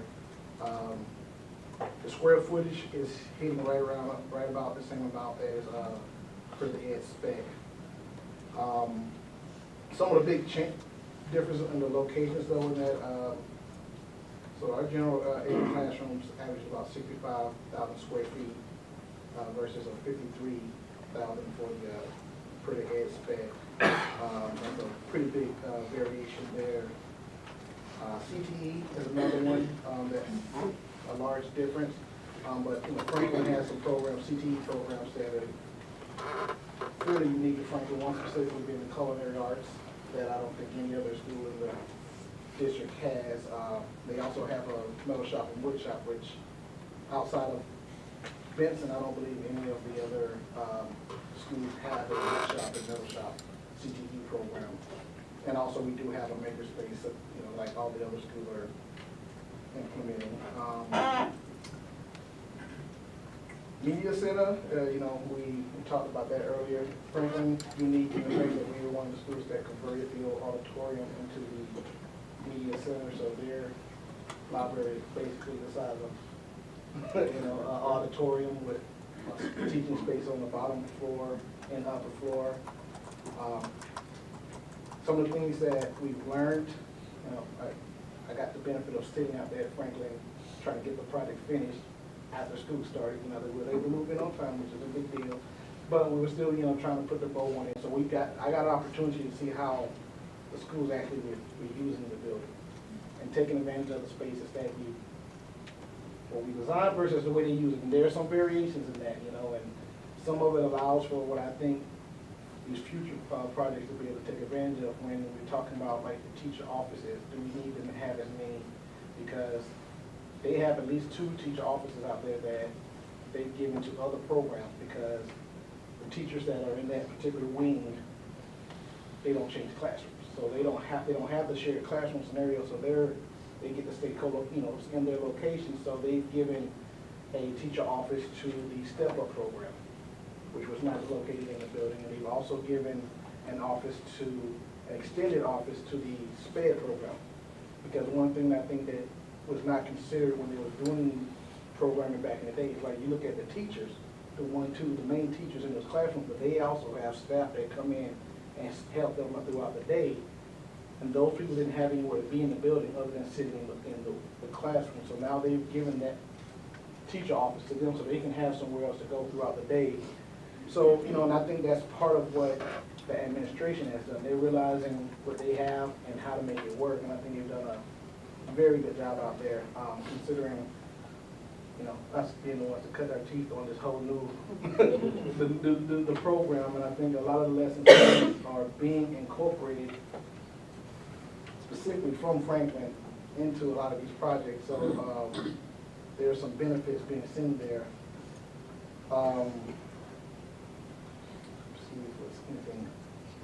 So another thing we were talking about earlier, and Jerry kind of alluded to it, Franklin is special in that they have a dedicated chorus room.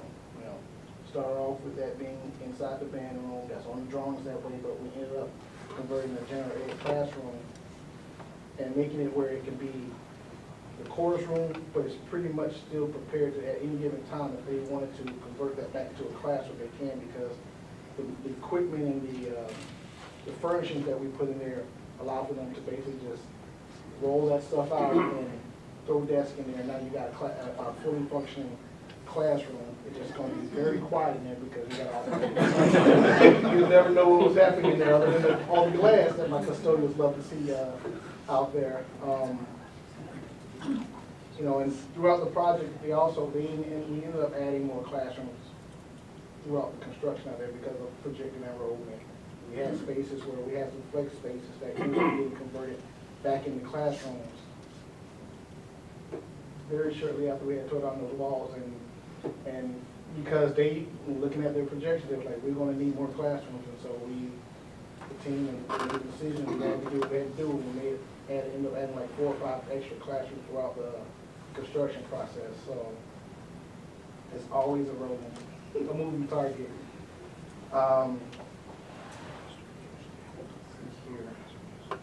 kind of looking at anything that's really glaring. Obviously, you know, the band, I mean, the theater is what we're just, it's per the new ed specs, as far as I can tell, and you ask that, the teacher out there can't get any better than that. I mean, what they had before was too much. We couldn't even do what they want to do and the way we're moving forward. So I think that was a good decision programmatically, just to make that decision and implement that in all the schools whenever possible. You know, if another school has it, that's another one of those things where you might hit a certain scenario and a school may think they have a program that for some reason they supports it, but I think from just an overall aspect, doing it at Madison, I think is the right decision. The way that we're looking at it, we're pretty much kind of mirroring what was done at Franklin and Roosevelt from the theater side. I think they'll benefit greatly from that. Less space, much higher quality. Yeah.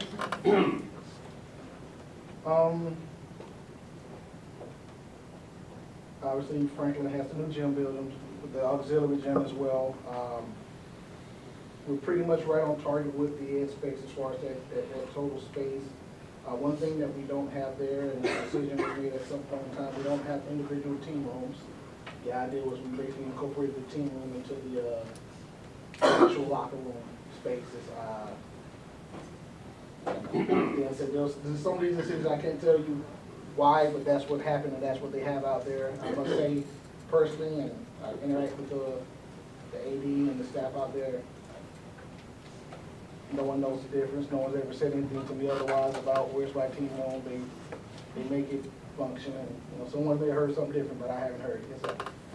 So a team room is, like, there's a whiteboard, and the coach is drawing. Yes, I think that's kind of the intent, to have a location where, like, you know, Inspirational speeches. As opposed to a locker room. yeah, halftime, you know, like, at Franklin, Watch film. it's kind of like, yeah, to watch film or so, like, but where like at Madison, it's a team room is probably more applicable because you got the variations of the gym level where the locker rooms are versus the field. Cross-country, distance running, we No. didn't have. It's also, it's a place for like all the football players to keep their equipment during football season, right? Because there's no other place to keep it, so it keeps it out and about, and like, that's the football room for the season type thing, is my understanding of it. So part, But they also- storage area as well.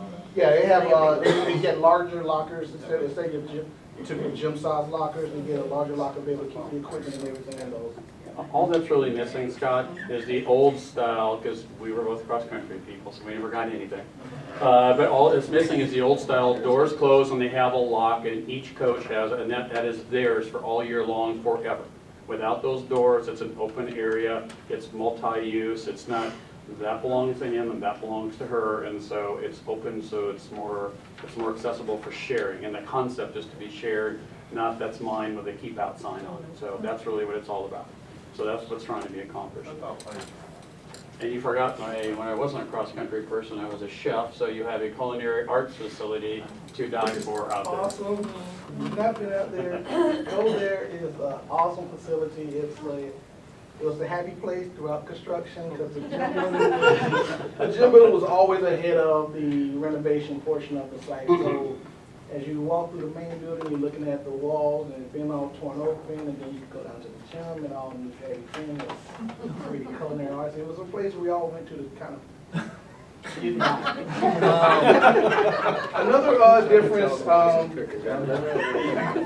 another one other I'll touch on is the dance. Roosevelt has a shared dance / mat wrestling room where Franklin has a standalone dance, dedicated dance room studio, which is beautiful. It's Dedicated performing arts. It's across from the yeah, stage. it's a little warm on the south side, so but we're working with them on that just to air a little bit. But and then in the gym we have a dedicated wrestling mat room that we also use for spinning and yoga and several other activities down there.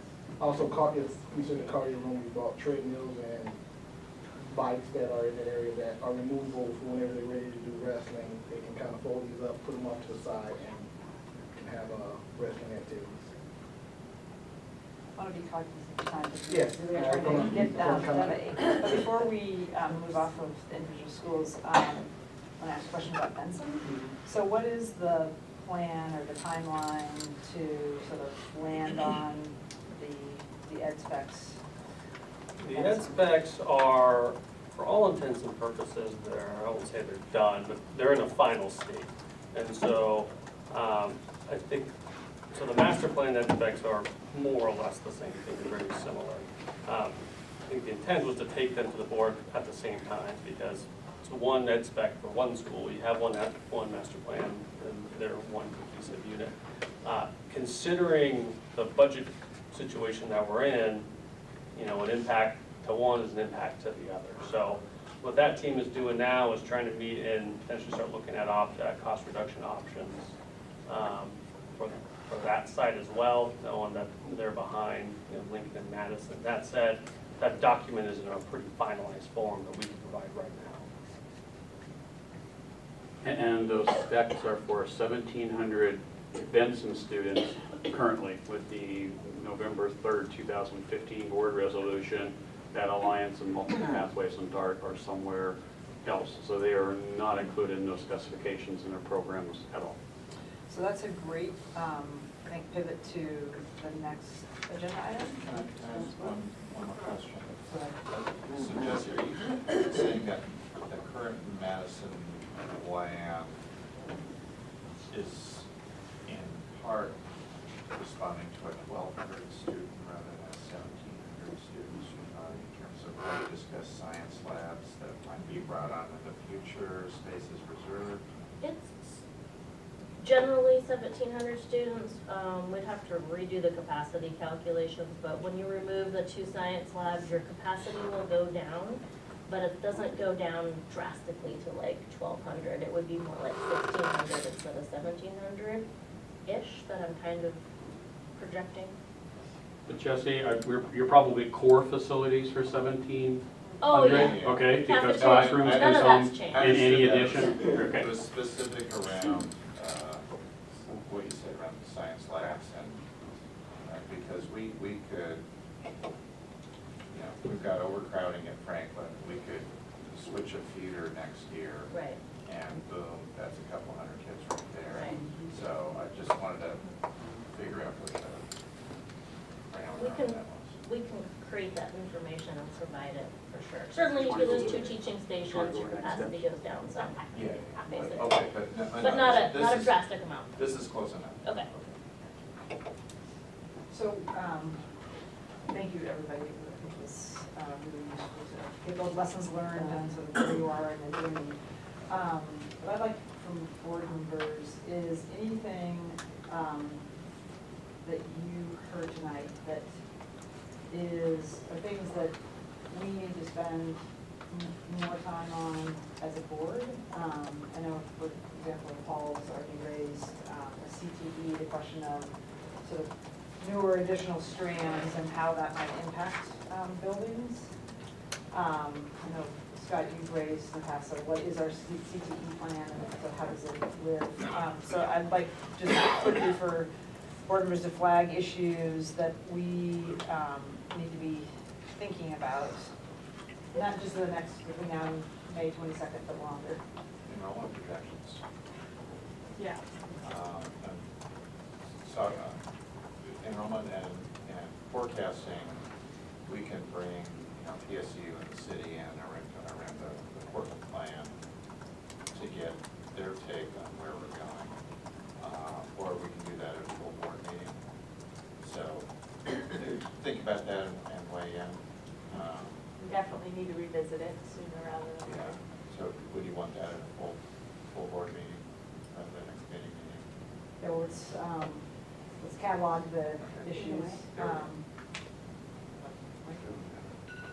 Paul? No, that's, you've given that. So I had a couple, one sort of more like a strategy around partnerships.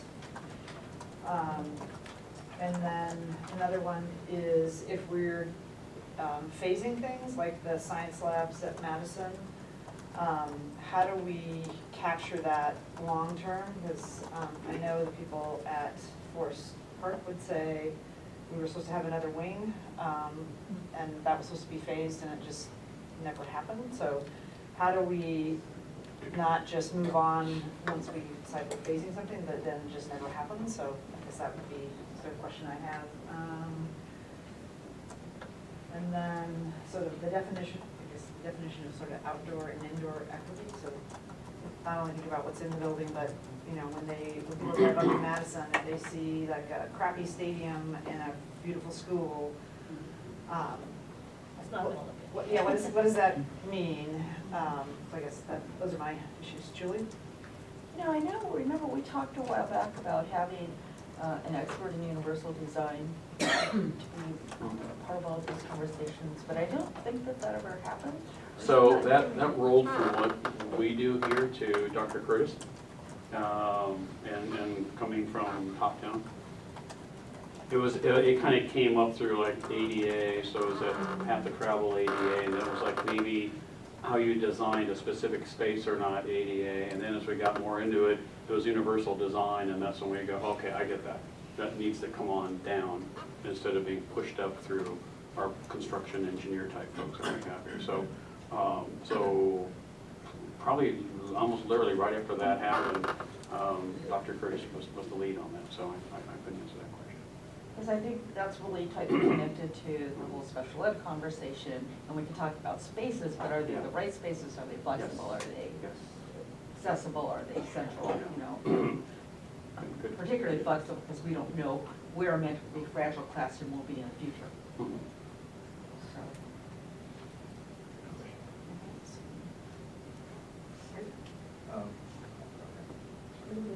We'll circle back. Well, quickly, Franklin initially had a design for a softball field on campus, and did they disappear somewhere? I believe very early on there was a softball field.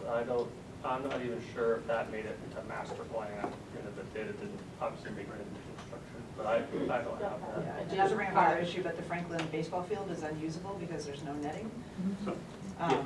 Oh, so we don't have a title. Well, How fortuitous. The scoreboard and the flag, you can't, and the foul balls go right down into the bowl. right, we're working on it as a facility project, the athletic director.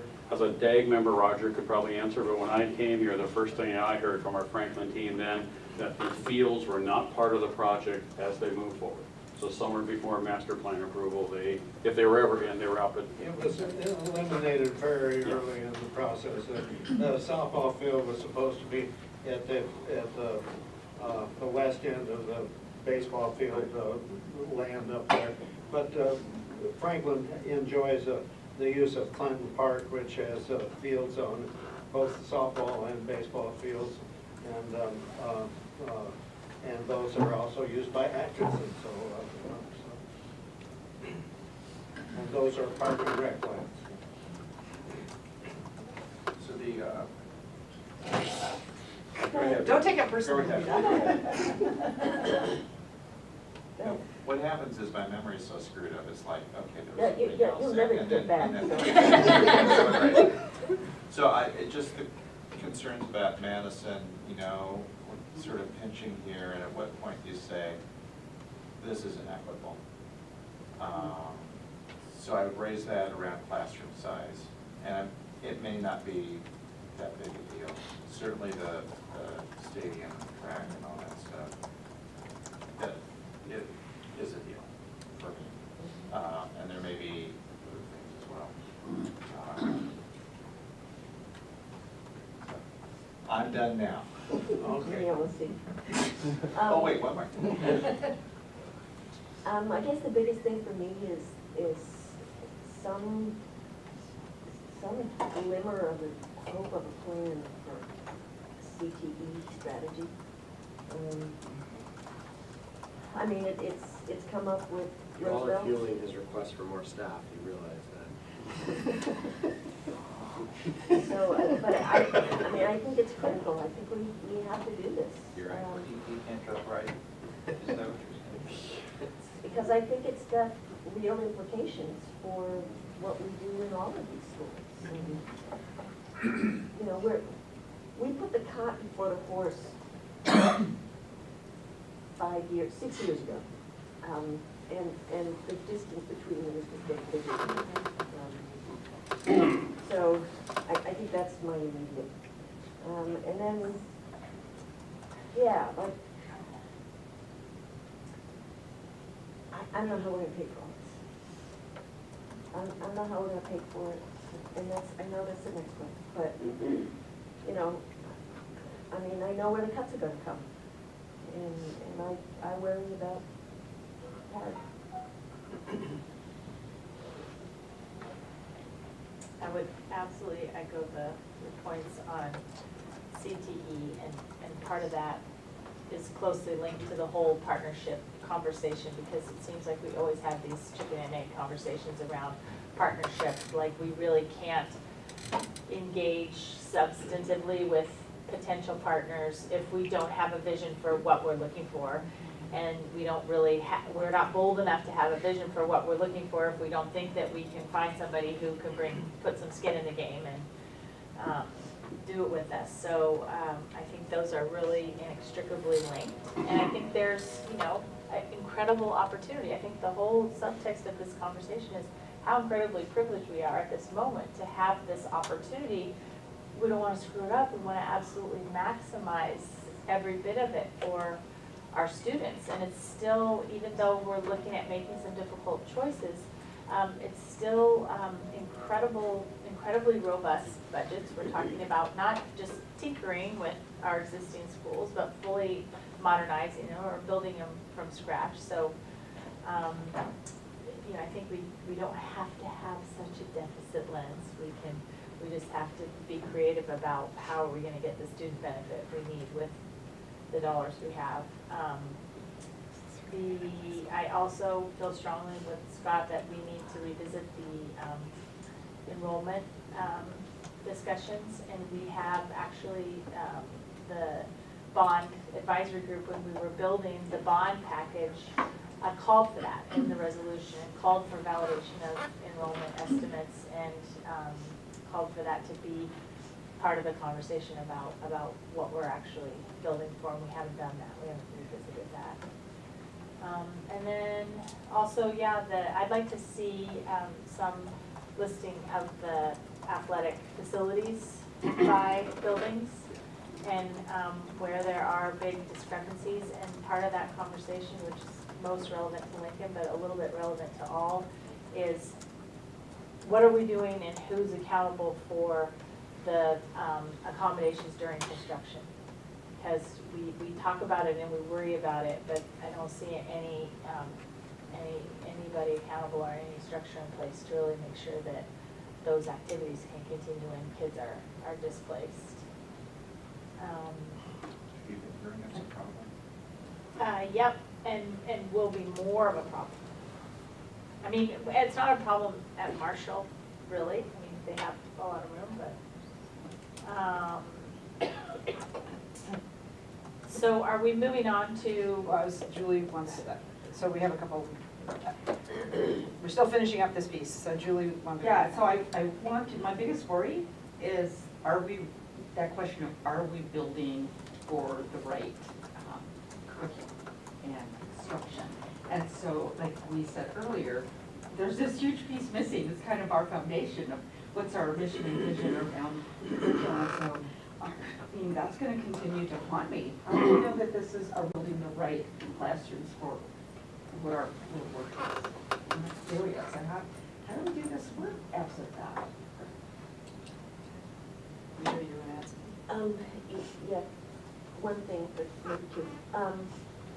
So I think the really good news is we now have an instructional team that actually wants to be involved in this. That's huge. It's huge. But the second thing, I think. Can I clarify, we're in the midst of transforming. We're not there. Yes, yes, yes. Now you're begging for money. But attitude is everything, so. I guess the other thing, I would like to hear more about what we're doing to work with the city and the county, and probably Metro and Fund too,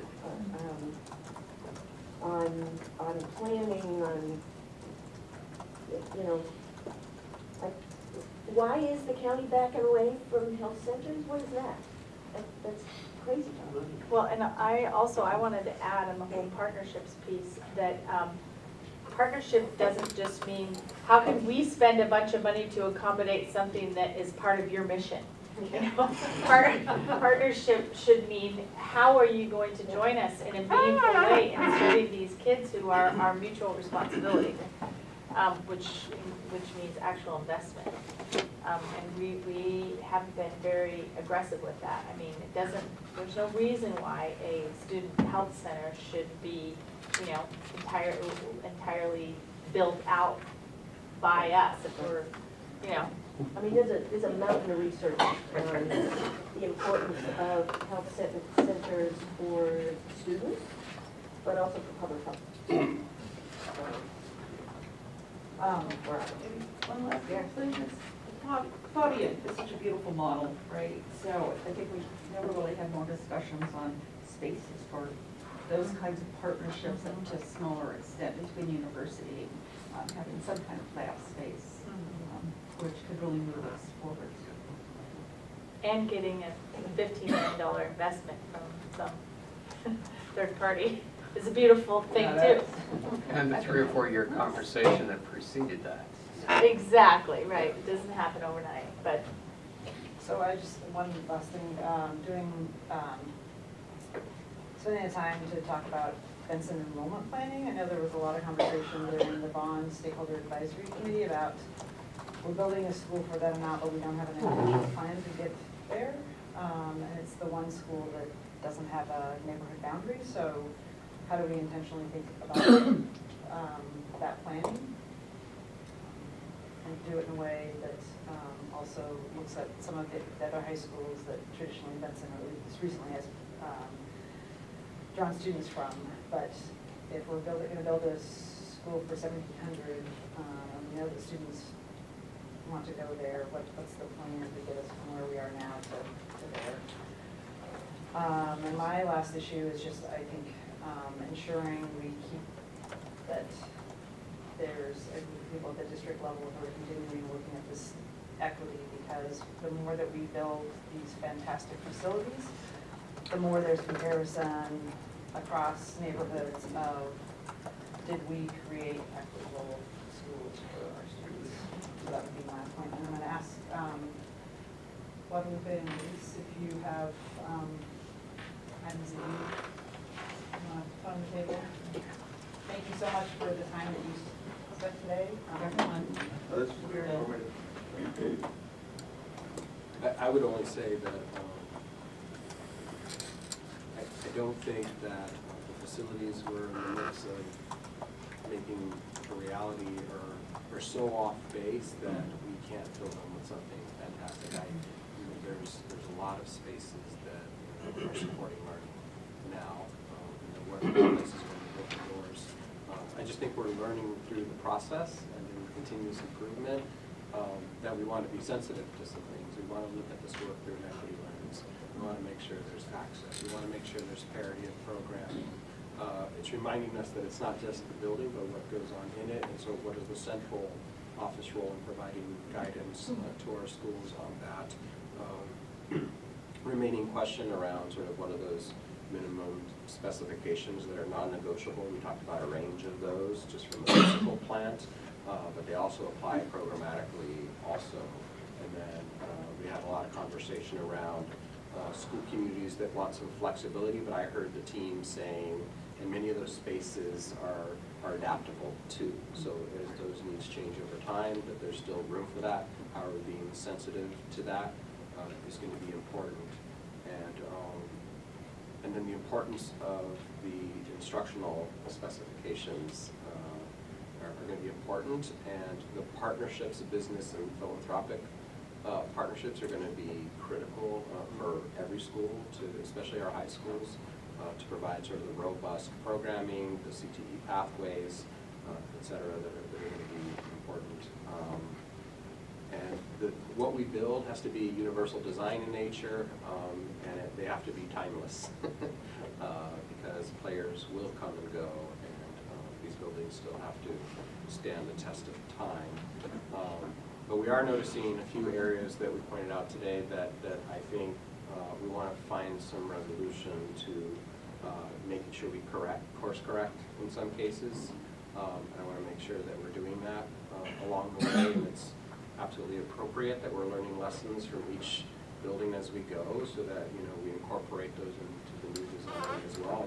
And not that we're creating also inequity there, but we're actually addressing it, and that's important. So I appreciate the deeper dive. I haven't had the benefit of the historical or institutional knowledge here. I want to really appreciate everyone's here involvement for informing this process. That, you know, I do feel fortunate enough, and I think we are in a privileged position to be having conversations about how to maximize and be public stewards of this important resource, because we know we're not going to be done after these projects, and we want to inspire public confidence that we can be good stewards. And so, because we're going to have another campaign, we're going to need everybody to support and to keep working our way around the city, so that, you know, suddenly we don't have 180 people that magically appeared in Franklin's attendance area. Everyone wants access to it. It's exciting. You can't blame folks, right? So we want that to be the case for every one of our high schools, where kids wouldn't have to walk more than a few blocks to attend a facility like that. So I just want to thank everybody's hard work. I know it's ongoing. What I appreciate about the way these advisory councils were set up, that there's been engagement from the beginning. What I know I've highlighted is, and there's room for a lot more engagement from those of us in leadership here in the central office to make sure we're balancing, needs and wants and what comes to fruition. So it's been very, very informative. Thank you. So in terms of next step, go ahead. Well, I just want to say thank Sorry. you. It's a great opportunity for me to continue learning as well as you've indicated. And for me, the lens I use is whatever we're talking about, whether it's facilities, whether it's athletics, what's the impact on students in the classroom? And so whatever decisions are made have to have that at the center. And oftentimes our conversations are adult conversations about the impact on the adults in the system, where the only reason that we have a system is just to help kids. So for me, that's what we're all about. And so what would help me is continue conversations that bring clarity of purpose to the work, so that whether you're a consultant, a contractor, a board president, a superintendent, we're all on the same page about what we want to create. And that whatever responsibility we have to make that happen, that it's because we truly understand that both in the short term and in the long term, there's clarity of purpose about what the district wants to do for kids. And so, yeah, I'm looking forward to continuing that conversation. Sure. I know it's much welcome. So the next steps is we talked about as we sort of plan out the steps through May 22nd, that what we're going to look at is, so we think you dive on what the ed specs were, and I think we'd like to have, and Dan started working on sort of the template of, so where do each of the projects stand vis-a-vis the ed specs and the variance? I think what we don't want to be in, what we don't want to have happen, for example, say you compare this to like buying a car and we end up with like no rims, or only 2 tires. So really being deliberative, if there are cost adjustments being made to the design because of budgets, what are the trade-offs and what are, I guess, the non-negotiables in the process, so that we can have a board discussion about that. And we're going to want to think about ways in which we have the conversation about the 2 high schools that are moving right now, and also keeping an eye on, so while the ed specs for Benson are going to be somewhat different, a similar process, that we don't want to build a high school that isn't equitable for the students that are attending there, or that doesn't meet sort of what we've said is sort of the base standards for the high school. So that's the next sort of phase. And we'll get deeper into the sort of the money conversation. I think starting with first is, what is it that we want to build for our communities, and then how do we pay for it? And that's the sort of budget reconciliation piece of the process. But we want to be intentional versus saying, well, like take 10% off and, you know, Madison budget, for example, and that means that we're losing some really important ed specs that none of us would, if, you know, we were intentionally making that decision, we would say absolutely not, we don't want to cut those. So that's going to be the process, and you know, the board sort of wrestling with what is that sort of base level that we want to make sure that every student, every school community has. So, is there specific information we can provide you on Tuesday that would be helpful? Because it takes us some time to prepare these things. So I think, it's, Dan, do you want to talk about the template? So what we saw, Paul mentioned the area program that's in the ed spec, and that's the component that lists out the spaces, quantity, and size. So what we're putting together is a document that identifies holistically, here is what the ed spec says, and here's what each of the projects either have received already or what's planned for those projects at this point in time, so you can see a comparison. Can we get some dollar amounts associated with not doing the stadium X amount? Smaller classrooms, slightly X amount. Kind of things. Sure. Talking process again, so as the teams have worked, the Mass and Lincoln teams have worked on the master plans, got cost estimates. When those came in high, you know, we didn't just obviously stop at that point in time. So we made some efforts to look for efficiencies, validate the numbers, and then look for potential cost-cutting options. So we do have some of those options that we can bring forward. That said, it takes time to estimate things. So if there's something new and out of the blue, it might take us time to get those numbers. But we have some stuff I don't we've want talked to about do already. extra work Yeah. if it's We can for the certainly things that are bring easily what we available, costed out right, today. don't, And I have a request along those lines, so I want most of this exercise to be forward-looking and not backward-looking, but I think we need to see what the estimates that went into the master planning process for these 4 modernizations, what the embedded contingencies were in there, what the rationale was regarding the contingency allocations for those projects, and how they compared with 2012. And then look at where are we now? You know, why are we so out of whack? What's the difference between those estimates and the current estimates? Because we had a little bit of a mischaracterization at our board meeting last week, which was like, this bond was just put together, you know, right down to the wire with no margin of error or insufficient contingencies for the cost escalation that we're seeing in the market now, which wasn't really the case. So just a little bit of conversation around what that planning was, what those or maybe they were inadequate.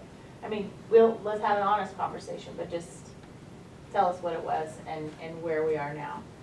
And then also, like, what factors are at play or might be at play other than just construction escalation costs?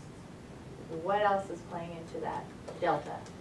Because all of these will help us know how to, you know, kind of make some of these choices.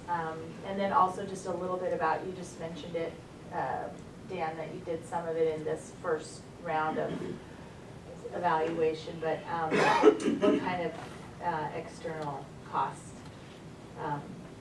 validation have we done of our estimates? No problem. And this is probably me mostly, Scott, your wheelhouse, but just to help us frame how we have to start looking at numbers. So when we're at the sort of, at where we are at the ed specs and where we may be making revisions or phasing, and I'm going to use the example that Scott raised about like what the size of the classroom. I'd like to know, especially for Madison, which one of those things that if we said, you know, change, you know, maybe we might change that.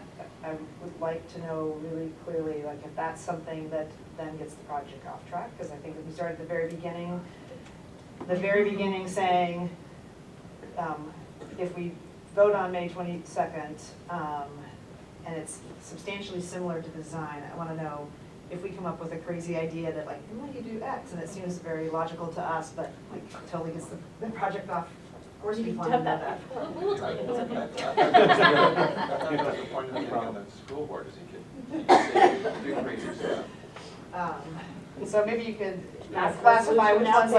like, these ones could be modified and we'd still stick to the track, or this would be a major redesign element. And I Define, think- define those parameters for you. Right, because Yeah. I think especially for Madison, and I guess secondarily Lincoln, but it's, what I'm hearing loud and clear is Madison sort of first position in terms of making sure that we land that.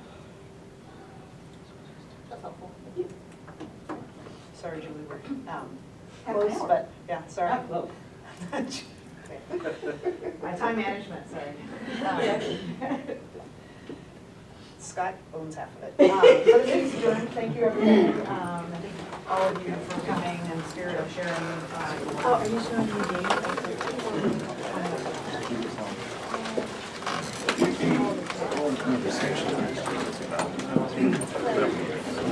Joe and Doug.